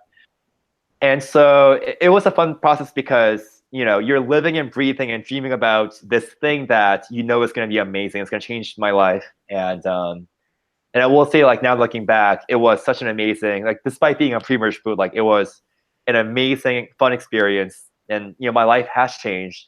And while I'm not going to let Survivor be entirely who I am, it'll be a part of who I am, and I'm proud of that. It's good to be a part of the community, like with all the players, with you guys, with Rob and stuff. So yeah, I mean, it was so much fun. Yeah, that's awesome. It's like we keep saying, like, all throughout, it seems like everybody at least we've interviewed has had like a pretty positive experience, especially with the rest of the cast. Where like everybody seems like they kind of get along, because we know for some seasons people don't feel like that, or after some seasons end, people are just done with it. It seems like your cast wants to keep talking about it. Like everybody wants to keep talking like Survivor Ghost Island, which is funny because like, Game Changers wasn't a very good season. And pretty much everybody who's on that season doesn't want to talk it. The only one we were able to talk to was Troyzan. This season, for most people, and myself included, like I wasn't a huge fan of the season. But it seems like all of you still are like very positive and want to keep talking about like everything, Survivor related, because like you're all like pumped that you're a part of it. Yeah, I mean, let's be honest, like it is good to like stay relevant, Like, and like part of all this is that too. Like, yeah, we're now washed up, and 37 will come soon, and will now be forgotten. But like I'm not the Wendell or Dom of the season, and so for me to get a chance to like talk, like tell my story, is great. And even like, for instance, I came back from a Europe trip. Literally, there were people coming up to me at like Buckingham Palace, at the Louvre, at the Vatican. And that just blew my mind. Like I didn't expect that at all. And it was, let's be honest, like it was fun to have people come to you and be like, I mean, they were all American tourists, but like they were like, "Do I know you from Survivor?" And I was like, "Yeah," like here we are in like the Vatican taking photos together, Yeah. So that was great. And so my 15 minutes will probably end soon, but before it ends, like I want to have some fun, Yeah, why not? And Alexa and I were talking about this when I was doing those precast rankings. Like I would like go through a cast list and just be like, "Alexa, do you remember this person at all?" And she'd be like, "What?" Like, and I couldn't remember anything they had done. Like there was the one Tanya from Thailand who supposedly did a pretty good amount on the season. But when I was going, don't know who that Tanya is. Vance. yeah, Tanya Vance, literally I gotcha. didn't know a thing about her. Completely had forgotten that she existed on the show. But what's funny is now, because of social media and everything, I know what you've been doing for the last month. So even though you finished, what, was it 15th place? You finished 15th place, but I still know what James was doing. The 15th place person from season 7 or season even like all the way up to like 19, people don't stay as relevant because social media wasn't around. So those people who went pre-merge really were like forgotten. Like that was it once they were gone. Yeah. Because like you and Brendan, I know Johnson is very active on Instagram and everything. It seems like that your group is like very active, and we saw it with Figgy and the Millennials for Gen X people and Allie and the people from Heroes, Healers, Hustlers. It's a lot easier now to keep on being relevant as it goes on, and I think that's why more pre-mergers get brought back, like a Caleb, like Francesca. I think we're going to see a lot more in the near future if they keep the pre-merge. That's actually a really good point. I never thought about that. Like it's almost how like the reality TV landscape has changed thanks to social media, Mm-hmm. And so it's easier for people like us, as you said, like to at least be out there and be visible and to let like my, like followers know like what I'm up to and stuff. And so it is awesome to have that medium where I can like communicate pretty easily with like the Survivor fans out there, and you also point out how like we're like tight. Yeah. Like, so for instance, I legit flew out not expecting to make too many friends because this is a reality TV show, and reality TV shows attract pretty crazy people. Like I'm also kind of crazy. That's why we will voluntarily starve ourselves and half naked on national TV. Mm-hmm. But looking back, like I've made so many good friends, and I've met so many like shockingly amazing people. Like hell, like I just came back from visiting Wendell for 4 days in Philly. I'll be with Brendan for a week in DC. Mm-hmm. I'm gonna stay with Morgan for a few days before Give Kiss the World. Like, and because I really just like spending time with them, and vice versa. And I didn't expect that from a show like Survivor, to be honest, And so not only is it true that we as a cast have more people that are just genuinely good people, but thanks to that, we just like hanging out. And if we hang out, that becomes kind of a story, Yeah. So I feel like that's why we're like being called the new 33, and that we're like really visible, really active, generally pretty likable cast. Yeah. No, absolutely. And I like, once again, we won't talk about 38, but pretty much everybody knows like the returning 4 now. But it's funny because like Kelly Wentworth only had more confessionals than Nadia on her first season. Only Nadia. She wasn't a huge part of the season, and she's going to be playing 3 times. Yeah. That's crazy. That's really crazy because of the era. She's a huge fan, and people really wanted her back. Yeah. Her Cambodia game was one of the best ever from a non-winner, right? Mm-hmm. Yeah. And that's kind of like Kelly Wentworth is like the pre-merge dream come true, basically. So yeah, she paved that. I feel like she pretty much paved that road. Yeah, she's a pioneer. So let's hope that we have a lot more like her in the future, Yeah, exactly. Yeah. So what else is on your list there, James? What else you got? So I have some like some fun stories from like postseason, like we just alluded to, like the bonding that we've done since coming back from Fiji. Mm-hmm. Oh yeah, let's hear it. But let's see. Let's go through my list. I need to talk about the captain thing on day 1. Mm-hmm.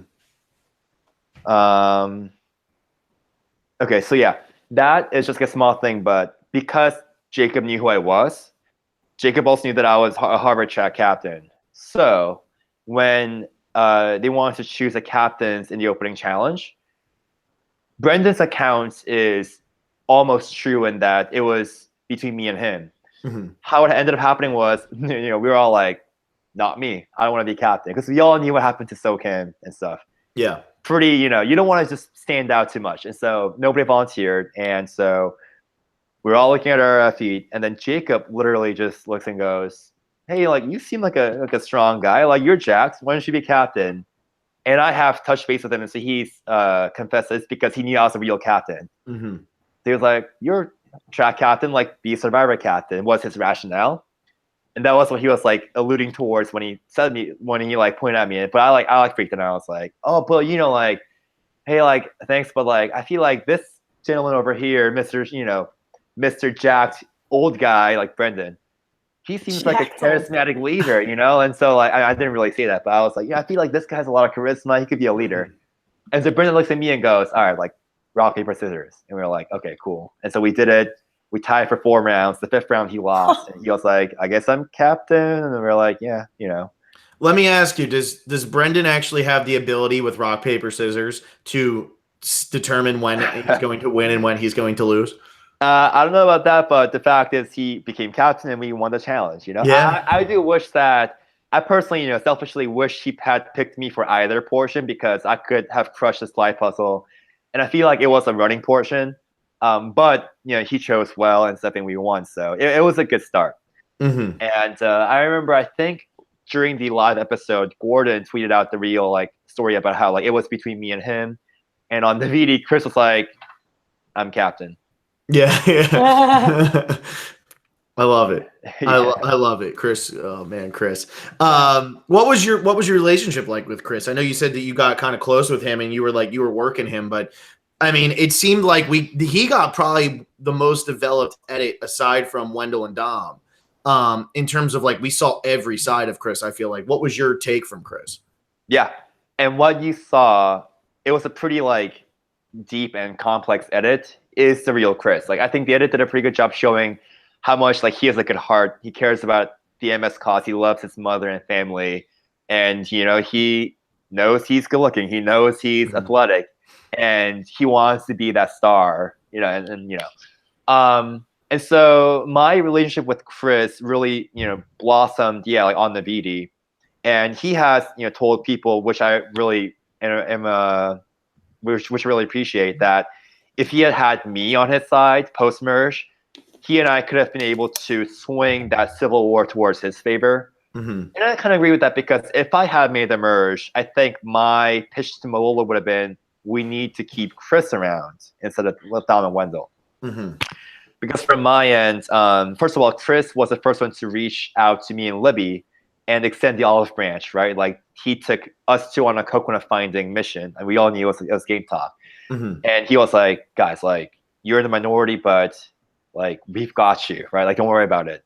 And when he said it, me and Libby did a big high five to each other behind their backs. The camera couldn't see that because the camera was in front of Chris, but he really wished that were shown. And so they made the pitch to us, and he was like, like the famous, "You're a New Yorker, you get it." And I'm like, "Oh yeah, totally, man. Like, absolutely." Big New Yorker over here. Yeah, I mean, Chris is from Florida, I'm from LA, but we're both like New Yorkers now, I guess. Yeah. And then we did the Morgan vote, and he comes back from Ghost Island and finds out. And so Angela runs him and goes, "Oh, like my own family backstabbed me." And we tell Chris, like, "Yeah, like this is what we thought, but we also wanted to like side with you guys." That's what we told him. And we wanted to weaken the Dom, Wendell, Morgan alliance. And he was like, "Oh, I appreciate that."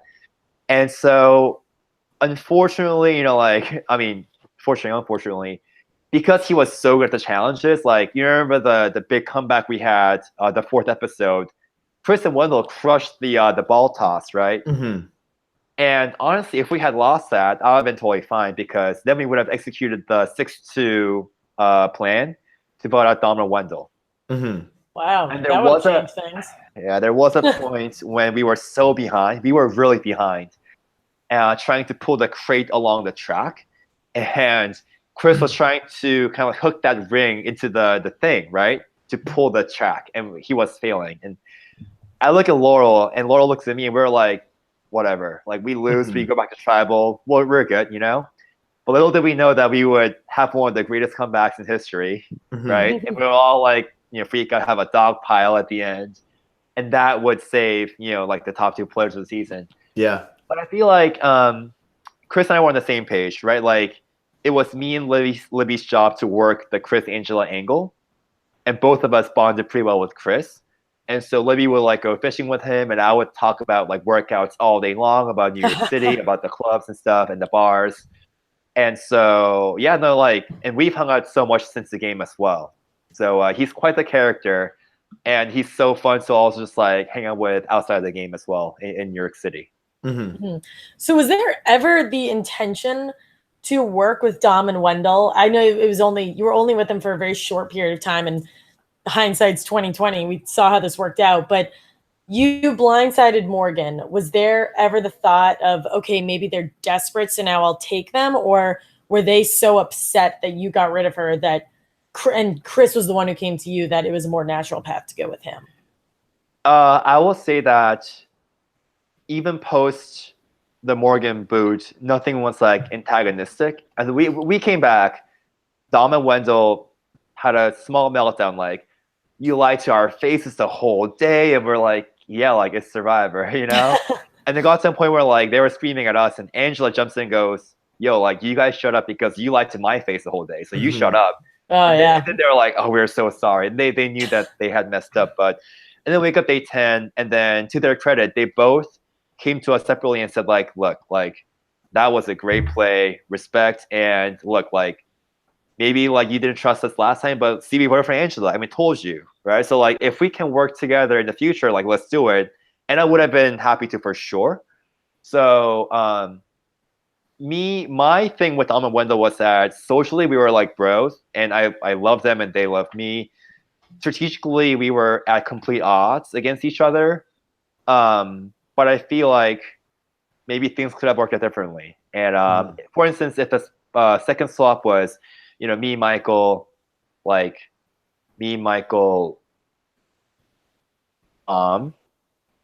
some of the VD, like whatever, I feel like Dom and I would have been so down to work together.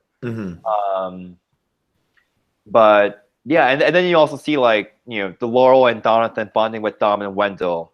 That kind of bore out of our need to really work the bond with the Navidis. And so that's how, you know, it's like, okay, so James and Libby, like we'll take the Chris and Angela twosome. You guys take the Dom and Wendell twosome. And we know like the four of us were rock solid. And so it was a pretty fun time on Navidi. Oh, that's good. I mean, and you guys were winning for the most part, so it's like, not bad. And you're at the Ritz. Yeah. And the thing is like, and now I realize, you know, like as a newbie, you really don't read too much into the edit or the airtime. But if you win the challenge, that's it. You're not going to be shown for the rest of the episode. And so like looking back, I almost wish like that we lost everything, because we would have kept going back to tribal. We would have been shown a little bit more, you know. But that all being said, like a lot of people have asked me, like the most common question is like, do you feel happy about your edits? And my answer is yes. Like I was able to say what I went out there to say, and I got a pretty accurate and complex edit. And so I'm really grateful, because I know for a fact, like Chelsea, she deserved way better. That not everybody got the right edit, but I think I did. So I'm grateful for that. And like what you said, like Bradley wins the first two immunities, and he's not there, and he goes invisible. Yeah, and he goes home right after you, and like who knows what that does for his chances coming back, if it even affects it at all. But it's one of those things where like, because he lost the first two, or they won the first two challenges, we don't see his villainous side come out until after the swap. We had no idea at all what he was doing on Navidi. Yeah. His arc really heated up fast, right? Like episode 4 or 5. Yeah. With the Civil War, but the premiere was like the Jacob Derwin show. The Jacob Derwin and Dom Abati show. Yeah. Oh yeah. But I will say, like for both of them, I get it, because they were both like TV gold. Like I'm not a funny guy naturally. Like Dom is just so funny. Jacob is just so fun to like listen to, you know. So like I kind of get it.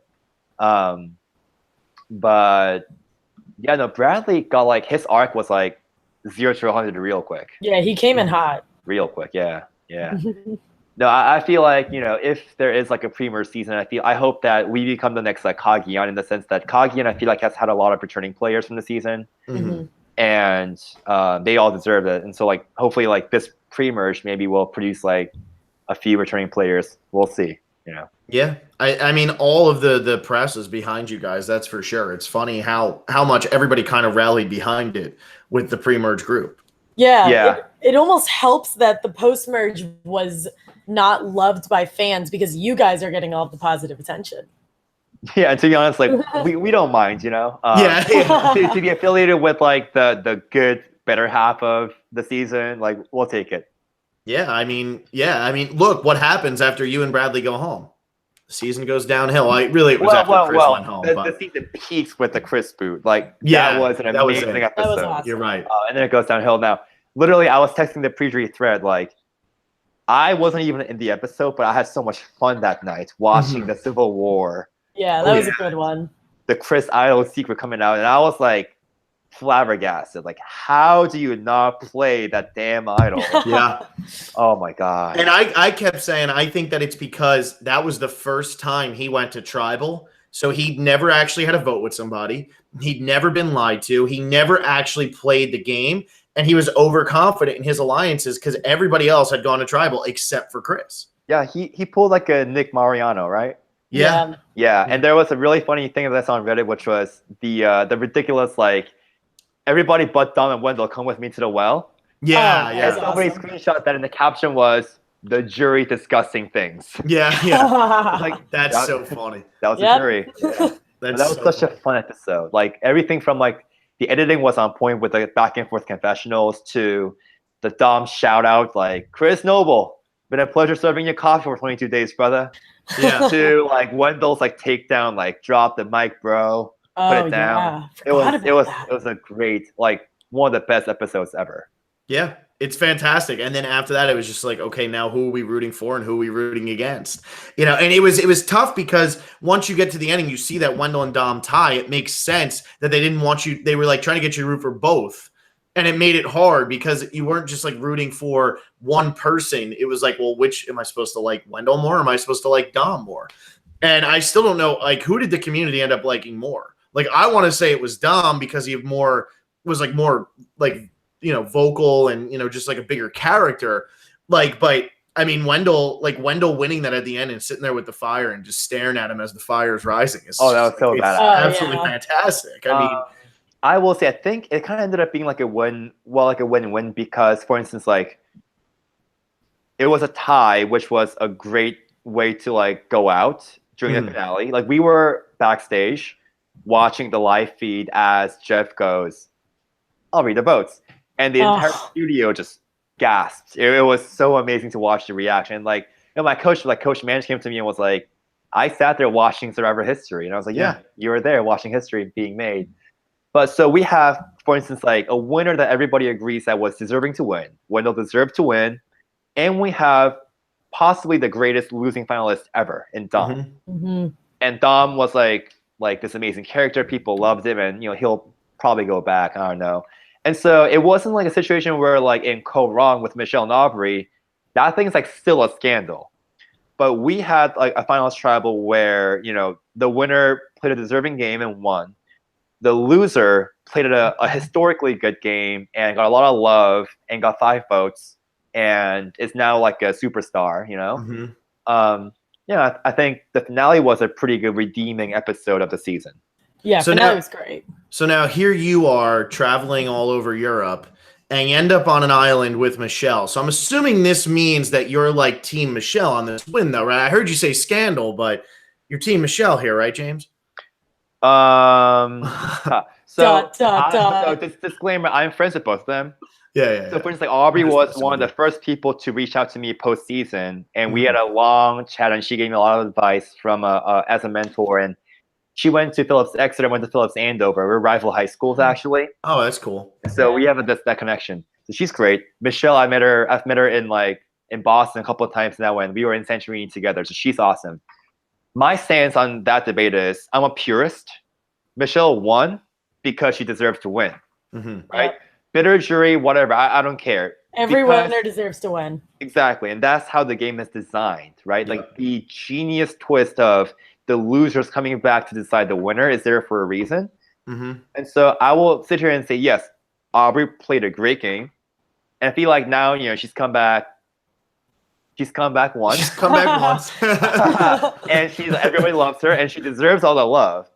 And Michelle is also like this like iconic player who won, and she deserved to win. That's my stance. I'm a purist. Yeah, and it's funny. It's funny because I still believe that because Michelle beat Aubrey, that's why season 38 is what season 38 is becoming. Like, I feel like even on your season, there was so much going on where it's like, they're trying to make sure that the only person who can win Survivor is playing like a Dominic or Wendell game where it's aggressive from the start. You don't have a choice. You better be making relationships, but you also better be making the move where you put a necklace on somebody's neck, because if there's a tie at Final Tribal, they have to vote for you to win. So like I'm looking at like this Edge of Extinction thing and I'm like, oh my God, what is this? And I'm like, really, this is just like to make sure that like the winner of Survivor is going to be like, they're really trying to make it like if you were trying to slide by, you can't just slide by. Well, first of all, I don't know what you're talking about with the whole like extinction thing. I don't know, never heard of it. Yeah, Yeah, Phil, yeah, exactly. Did you just like have a dream and like wake up and think of that? Okay. Never know. Yeah, it just came to my head. I was watching Jurassic Park. They have like dinosaurs on the island, right? Yeah, that's what it is. That's what it is. Cool. Yeah. And Chris Pratt's gonna come out and be like, "Hey guys, you know." Oh, that sounds that works. So about your point about Dom and Wendell, though, wouldn't the majority of Survivor winners fall into those two buckets? Right. So, for instance, Jeremy is like Wendell, Tony is like Dom, Sarah is like Dom, like Adam is like Wendell. Like it kind of falls pretty cleanly, you know? Yeah, I think it does fall. I think it does fall cleanly. Sorry for interrupting you, Phil. I think because I agree with Phil's gripe. I don't know what the Edge of Extinction is. I don't know what you're talking about on that. But I think for the non-Dom and Wendell type winners, they happened naturally. Yeah. Like for instance, James, like it's not just Michelle. Like Sophie Clark wins Survivor. And it's like now it's almost like whatever we're looking at in the future, which we don't have to talk about, but it almost feels like it's to make sure that like a Sophie Clark wouldn't beat a Coach. Like Coach was the one who Coach probably played the game a little bit more like Dom, and that's you mean like Ozzy, right? Yeah, or like Ozzy, exactly. Yeah. Like Ozzy, he comes out and he could have, South Pacific, he could have won South Pacific easily had he gotten there. But it's strange, like the way that the game has evolved now, and like on your season, a lot of it, and maybe you don't feel this way, but I feel like a lot of it was in the hands of luck or fate or whatever you want to call it, and like twists and certain things that like production put into effect instead of just the players playing the game. And I'm not saying Dom and Wendell didn't play amazing, because they did. They played from the bottom and got to the end. But like somebody like you who goes home after a second tribe swap and you're the fifth person voted out, like that would never happen back in like, season 10 or whatever, Yeah. Well, I will say like, I will maintain that like some element of luck is just like it's a part of Survivor to begin with. Like it's how the game is designed. But to your point, like for instance, like the biggest element of our season that I blame is the actual like luck of the swap. How every single time Malolo was in the bottom contributed to the pegonging of us, which led to the lack of like players playing hard post merge. Yeah. And so nobody's to blame except for like the actual fate, right? Like we all drew the orange. Like I drew the third Malolo 3.0 buff. I could have been on Yanuya or Navi, like whatever. So that's one thing. And the other thing is like the twists. It's almost like like throughout Survivor history, there have been great twists and not so great twists, right? So for instance, I told Josh Wiggler this preseason, Guatemala was the first hidden immunity idol ever. That really made Survivor the new game that it is today. Tribe swaps were not, I believe, not a thing the first few seasons, like that kind of thing. Redemption Island, not so great twist. People didn't really like it, and so I feel like, but like if I'm production, and I kind of feel them in this way, like as the gatekeepers to a show that's been with us for 18 years and 36 seasons now, and still winning every week. 10 million viewers, many more fans. It's up to them to keep the show fresh and creative. And I feel like that's where the whole like momentum behind all these twists is coming from, right? Yeah. And so for instance, like a lot of people speculate, and I do as well, like with no actual evidence, that 39 and or 40 might be huge like legends or winners, whatever. And that would be like a pretty good way to like hit like refresh on the series and start anew. But as far as the twists go, for instance, like the Ghost Island twist itself, even though the season, like maybe some people think it wasn't that great, but the twist itself was pretty damn interesting, and people love seeing that China idol coming back, Eric's necklace coming back. Like we loved it as players too. And so it's I feel like that pressure of we got to keep this iconic historic show up to speed, I think that's where all these twists are coming from. I'm glad you brought that up, because when Guatemala happened, people didn't like the hidden immunity idol because they thought it was cheating. So to your point, there are there's Redemption Island, which is not a particularly popular twist. And then there's the Hidden Immunity Idol, which I'd say overall is popular. So I agree with you in that they do need to try, because we are like this show is old enough to be able to be cast on its own show. Yeah. Like no shows have lasted this long. Yeah. So I will be the first person to complain, but at the same time I understand it. I have a question. This is unrelated. At the point in the game where you had left, would you have voted for Dom or Wendell? At the point that I left, yes, they were not going to go to the final three. So good point. That's a good point. And also, like, they were completely equal players at that point. Mm-hmm. Like, I think they were the whole time, as we saw. I don't know. I do think that, like, and this is like a pretty common like way people describe the difference between the two, that Dom was a more like loud, aggressive, Tony type player, and Wendell was a more like laid back social player. That's a little bit exaggerated, but I do think there is some difference that is of that nature between the two. But that really came to shine post-merge. Like, up to my boot, they were just the same people. And strategically, they were, like, together always. And, like, the only difference to me was that, like, Dom had made the pitch to us, like, and that allowed me to read him. Wendell didn't. But then Wendell came to me, like, day 12 or something, and was like, we gotta vote Chris out because blah blah blah, and he made a lot of sense. And so like we had been working like kind of like under the surface, but I don't think I had like a clear distinction at that point. Mm-hmm.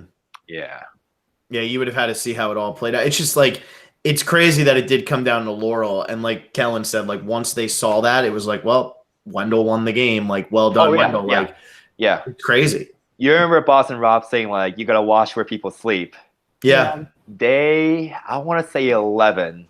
Laurel moved from next to me and Libby to next to Wendell.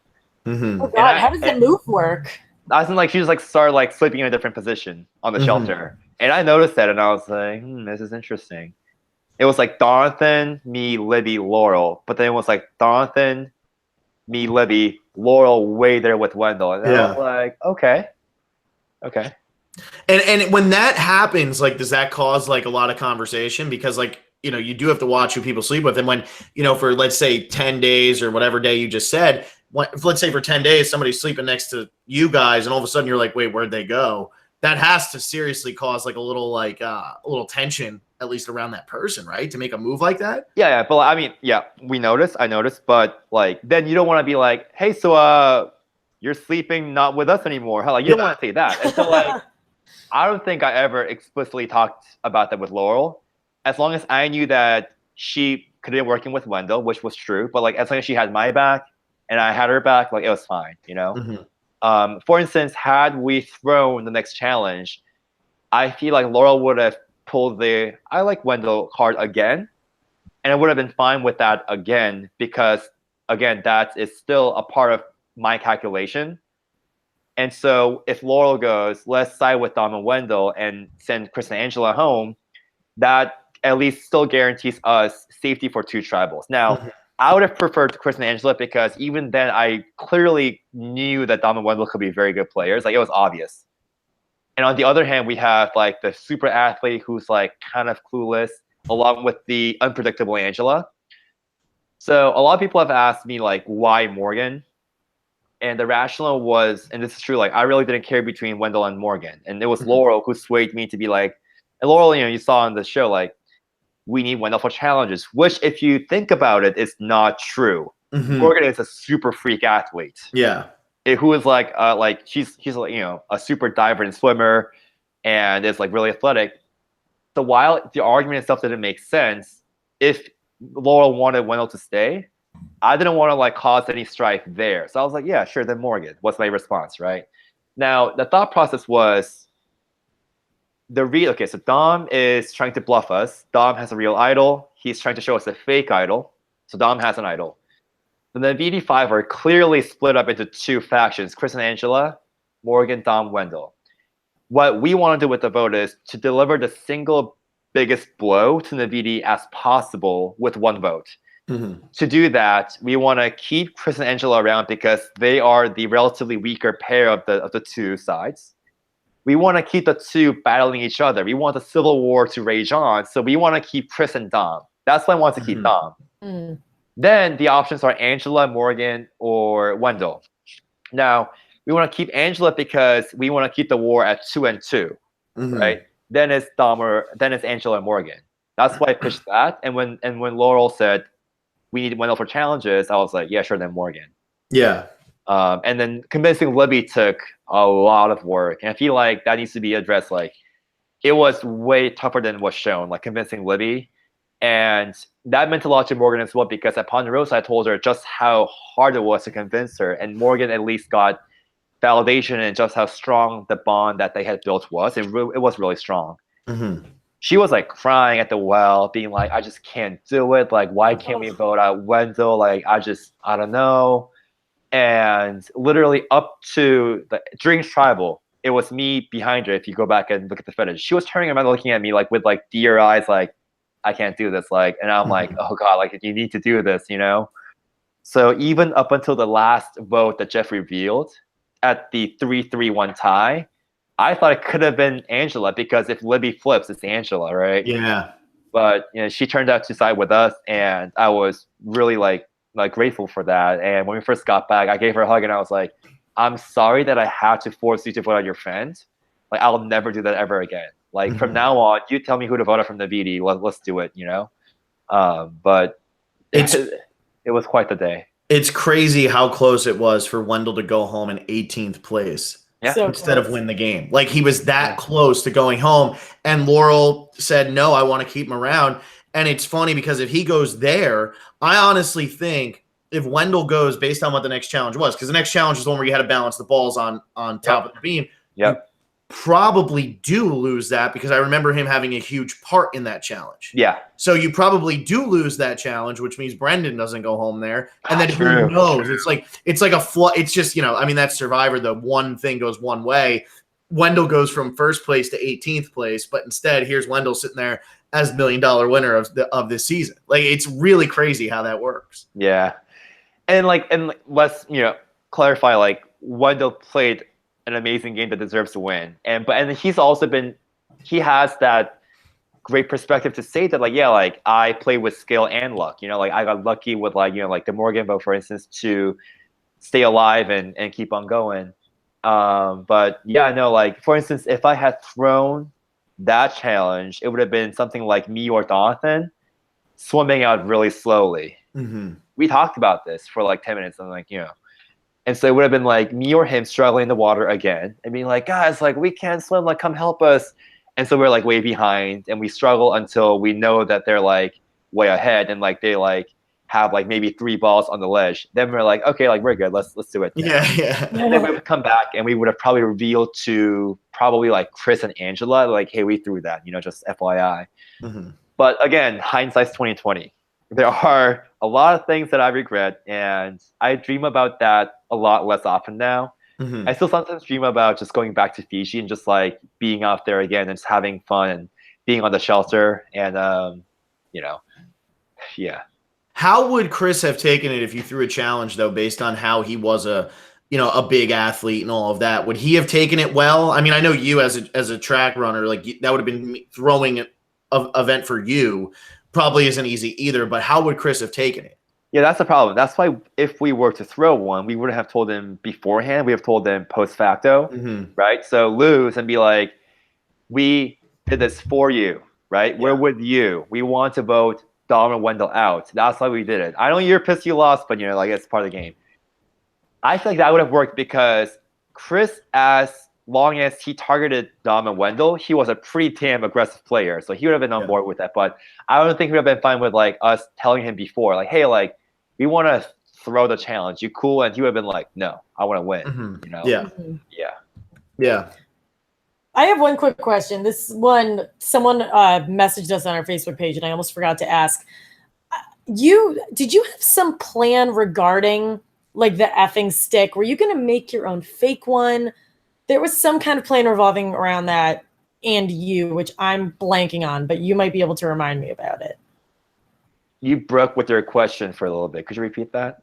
Sure. So someone had asked, and I'm forgetting a little bit, that maybe you had a plan to make your own effing stick because you could just kind of draw a face. And like, could you go into that a little bit? Yep, it's one of those things where like I just like kick myself so much looking back, like why did I do that? And again, it's one of those things where like I just didn't play like a returning player. I didn't have like the balls to do it, but I should have. So the idea is that as soon as we joined back with Michael, and I heard about how he played the James idol from China, that was enough for me to deduce that all the idols of the season were actual past idols coming back, right? Mm-hmm. Then the thought goes to, okay, so what if I want to fake an idol, right? I can't just fake a necklace because that's not a real idol from the past. It has to have a story. Obviously, the single easiest idol to fake is the Effing Stick. Yep. And so then the thought obviously was, if I'm ever in trouble, I will take a random stick, carve it, and then like char it on the fire, wrap it in some kind of tree mail, and be like, this is the Effing Stick. Now, because it's in tree mail and not the real cloth of the idol, I would have played it before the vote. And this is where I think it's interesting because if you look back, that's exactly what Dom did at the final 6, right? I want to do it at my tribal. Oh, this would have been so good. With my Effing Stick and the fake tree mail. But the problem is, and again, like, that's why I was blindsided. Like, I thought that Michael and Angela were with me, honestly. And so that's why I didn't execute the plan, but it would have been amazing because it fits into the theme of the season so well. And it's like the Effing Stick. We all love it, you know? And so, yeah, it crossed my mind that afternoon. What if I just go down for like 10 minutes? It takes like 10 minutes. Pick up a stick, carve it, char it, and keep it. Yeah. And I didn't do it, but it would have been amazing. That would have been awesome. That would have been so cool. Yep. Well, James, we're at like, I don't know, probably 2.5 hours now. What else you got on your list there?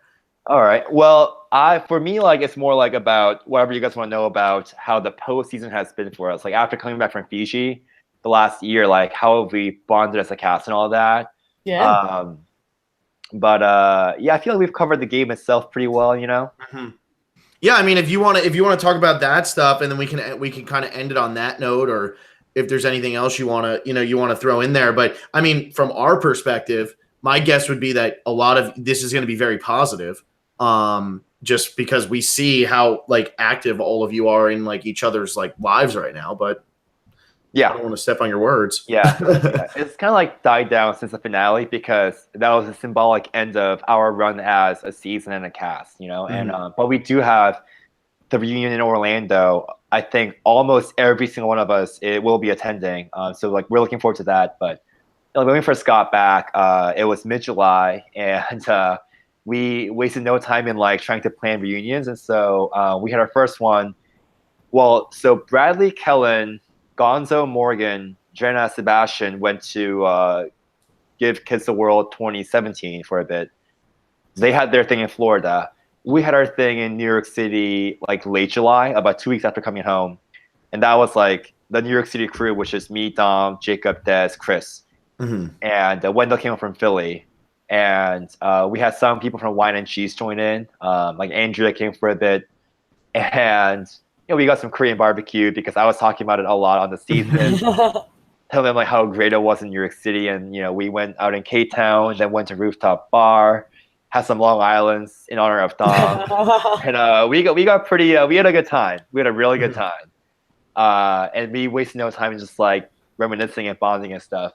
For me personally, like, for me, it really means a lot to be a part of the community as well. And so like Wine and Cheese, like I'll be in Boston, so beer and wings, like we have those things, So when I got back, since Andrea was a part of the press corps for us, I already knew her and stuff. And so we got coffee, just catching up. And so she got me into like, meet like Eliza, Brian Corden, Courtney. And again, like, coming from my position, it's like I'm a fan, like, and I like when I met Eliza, I was like floored, like you're like a legend, and I'm just this, like lowly new player meeting you, and she really wanted to know like is the Effing Stick on the season, and I was like I don't know, you have to see, you'll have to see. And then I went to a lot of the viewing parties that they hosted for 35. and then I went to see the Andrea's like People Now show, the after show for Survivor. Did you go to that? I went to those. I was in the green room for like 6 of those. Oh my gosh, so funny. I was at all of those. So like I got to meet like Parvati, Brett, Zeke, all through those events, and like, it was fun. And so now we have people from like 3730 reaching out to us. I will never say who, but like now like we're the alumni, which is like a fun twist of events and stuff. And so it's our turn to say like welcome to the family, obviously. We made the effort like travel to like places where we will like be able to get together. So like, we had a trip to Orlando to see Morgan and SeaWorld and go fishing with Sebastian. That was amazing. We've been like sailing in San Diego Bay with Bradley. Like he really knows his stuff on a sailboat, that's for sure. So we did that, and like now we have a Give Kiss the World. So it's been a good year, and I think the truth is like as time goes on, like Survivor will probably become like a smaller and smaller piece of our lives, but it'll be a part of me forever, and it's a great thing, you know? Yeah. I just want to ask you one more thing, and I know we can't say who the people are because I don't think it's been officially announced, so I doubt you want to get in trouble over something that's not even Survivor related. But as somebody who applied for the Amazing Race first, how do you feel that they're actually going to have like Survivor couples on the upcoming season, which that's been announced? Like they announced that it was going to be Big Brother, Survivor, other Amazing Race. Yeah. How do you feel about that? Like, and if you could do it, who would you want to do it with? Oh yeah, no, I love it because, well, the way it turned out to me, like I'm really happy to be a part of the Survivor family now, and so for me to now get on the Amazing Race, the only path is that crossover. And so when I heard of that twist, like I was really into it, and like big spoiler, I'm not on that season. I'm not. Yeah. Big spoiler. I was in Europe for a month, but I was not on the Amazing Race. Yeah. We were not filming.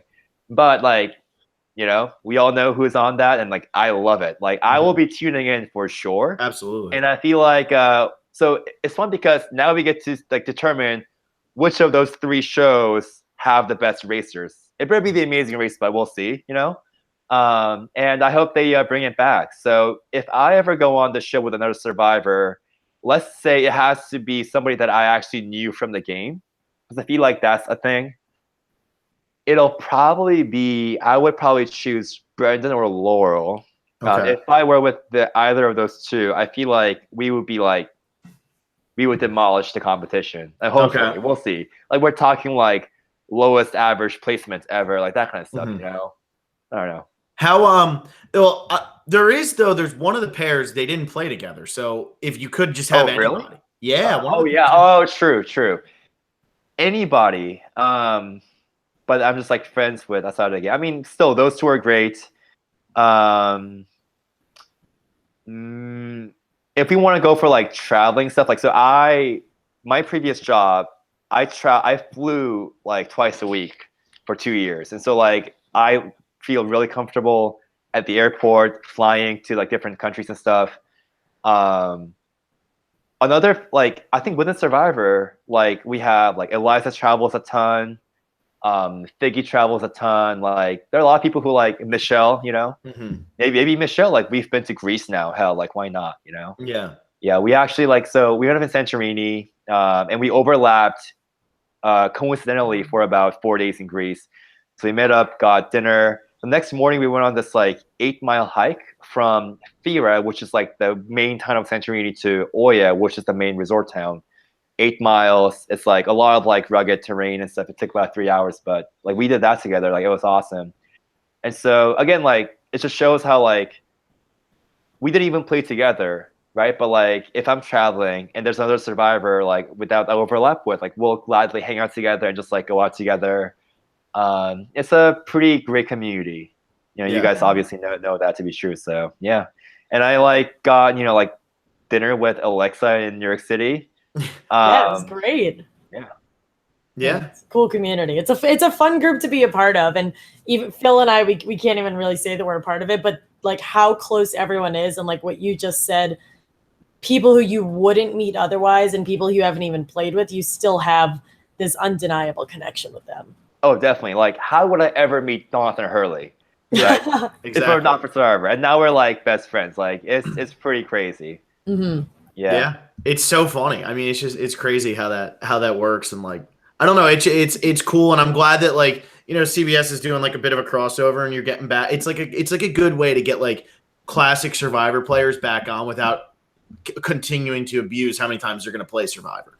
Like now I can watch somebody in particular play a game on my TV screen again, somebody that I really enjoy watching play, but I don't have to watch them play Survivor for the spoiler 5th time. It's nice. Like it's cool, and it's a good thing. So, but I just think it's funny. Like I always wonder, so do you speak another language? I speak Korean, Chinese, Japanese. Okay, and where does Amazing Race now? Do they go a lot to Asia, or are they mostly like Europe now? Well, you can look up the spoilers online. Check out the route. Yeah. Yeah, but I mean, like even like a previous season, we don't even have to talk about We don't really watch Amazing Race, so like, we're probably gonna watch the season. So East Asia is a pretty. So, for instance, like Dave Gall is, and so if we had been on the show, we would have had all of South America and East Asia just covered. But I also feel like I remember I told them all the languages I speak, but they don't really want people that are like so multilingual because that's just like an advantage, Like there was one time when a Chinese American sibling pair won, and they had 2 legs in China, and everyone was like, "It's just not fair," because like they speak the language, Yeah. But I mean, I will say, like, I believe Tar was in a lot of trouble, and they were losing viewers. Then season 30 was a great hit, and I even watched it again.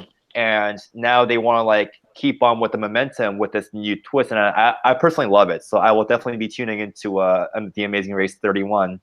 Yeah, we're definitely. Alexa and I were saying since there's Survivor people on it, we kind of have to podcast about it. Like, finally we'll talk something other than Survivor, which will be the Amazing Race. So and I've maybe watched one episode of the Amazing Race my entire life, so it'll be funny to try to overanalyze something that I really don't know what I'm talking about now.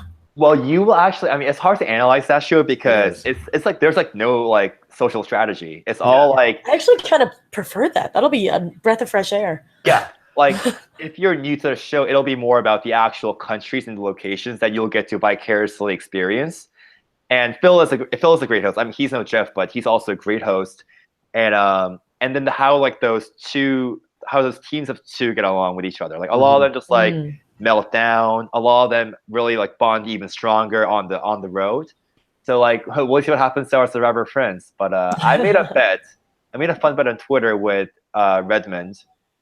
Who's also part of the community, that I bet him that a Survivor team would finish higher than any Big Brother team. I believe I said that. Oh, probably. So I bet him, I think, $20 on that. So we'll see what happens. I like that bet because I'm also looking at like some of these Big Brother people who are playing, and even though I don't watch Big Brother, there's at least one pair that completely will not beat any of the Survivor teams.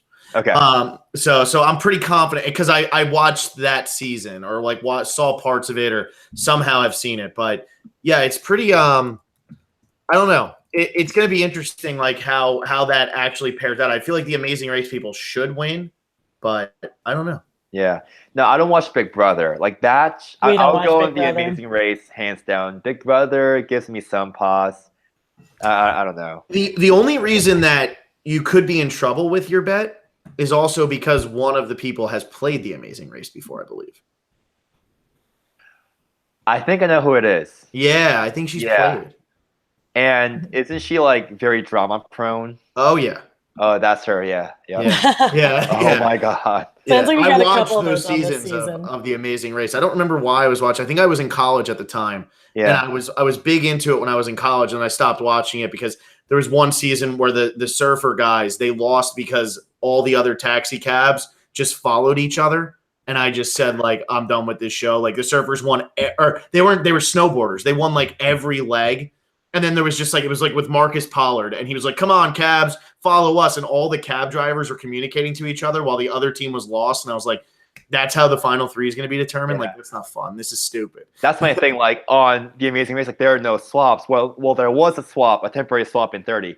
There are no tri-swaps, but the luck comes in the form of like getting a good cab driver, or like getting like the right flight, that kind of stuff. It really is like a fun show. I would love to do it because I feel like I love traveling abroad. It's one of my like big hobbies of mine, and to do it on national TV for $1 million like would have been great. Like, it's a funny story how I even got into the show in the first place. Is that freshman fall, we got this app at Harvard called Philo that you can watch TV on your laptop with it, and so you just log in with a Harvard account. And I was just like browsing like the channels on a Sunday afternoon because I was done with my work, and on CBS was like The Amazing Race, and literally because it's a race and I'm a sprinter, I clicked on it and I watched an episode, and I was like, "This is my show." That's awesome. So I track my Survivor journey all the way back to that. Like, that's when it all began. Like, I was like, Amazing Race, like, sounds interesting. I'll click on it. That's fantastic. That's awesome. That's fantastic. Yeah, I mean, I think that this is going to be fun, and like Alexa and I are definitely going to check it out this season and probably talk about it because, I mean, it's Survivor people. So, hey, that's like a good reason to segue in, right? Oh, yeah. And there's like a reason, but, I heard like the New York City Wine and Cheese crew is going to have some loyal viewing parties, obviously. Same with the Boston crew, I wonder why, but, Yeah. Yeah. Just big fans. Yeah, definitely. Yeah. Well, James, do you have anything else, or do you want to call this one at just under 3 hours, or what do you know? I think from my end, let's see. Yeah, that's pretty much it. One final funny story, which is that it'll be quick. So Dominic threw a viewing party for the last pre-finale episode in Long Island, and he invited like me and Jacob over, and Michael also was visiting. He was in town for like modeling, so he was invited too. And so I take the train out from Penn Station to Long Island, and like he picks me up, and we're like getting lunch and stuff. And Michael is supposed to take this. No, Michael was supposed to be on my train. He misses it because his Uber was stuck in traffic, in classic Manhattan traffic. Yep. And so we look up the LIRR, the Long Island Railroad trains, and we tell him which train to take. And he's like, okay, I'm at Penn Station, this train. We're like, yeah, that train, the Port Jefferson train. It's like, cool.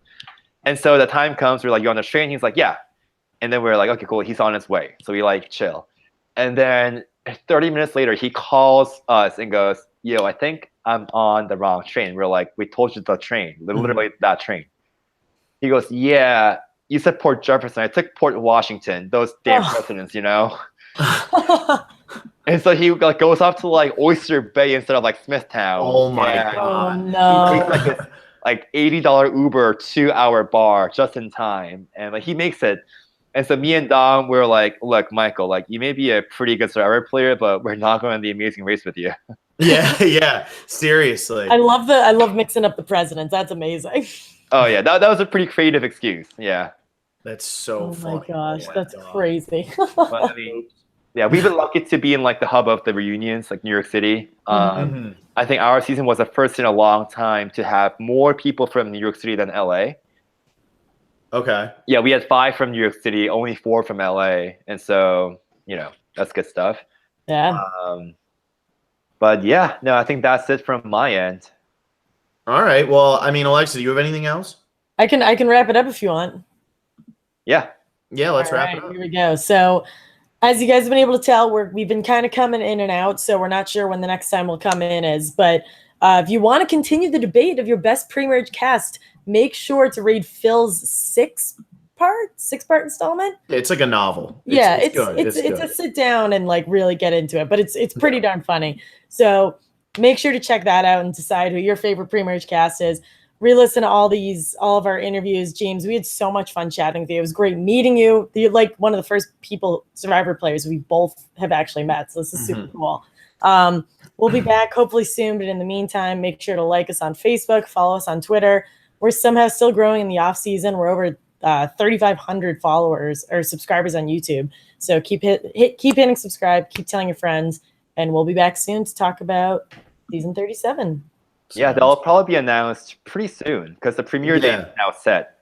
Mm-hmm. And they normally do it like the second week of August or first week of August. So it shouldn't be too much longer. Yeah, that'll be pretty soon. It'll be fun to go back to like just watching a season as a fan, but also we know that that's like the official end of our run. So yeah, it's been a run. But thanks for having me, and it was great chatting with you guys. And everybody, check Phil and Alexa out for some of the nicest, most down-to-earth Survivor podcasters ever. Can't believe you think we're nice. That's great. I love it. I love it. He doesn't remember meeting me. It's true. But all right. Thank you so much, James. And we'll be back. All right. Thank you, guys.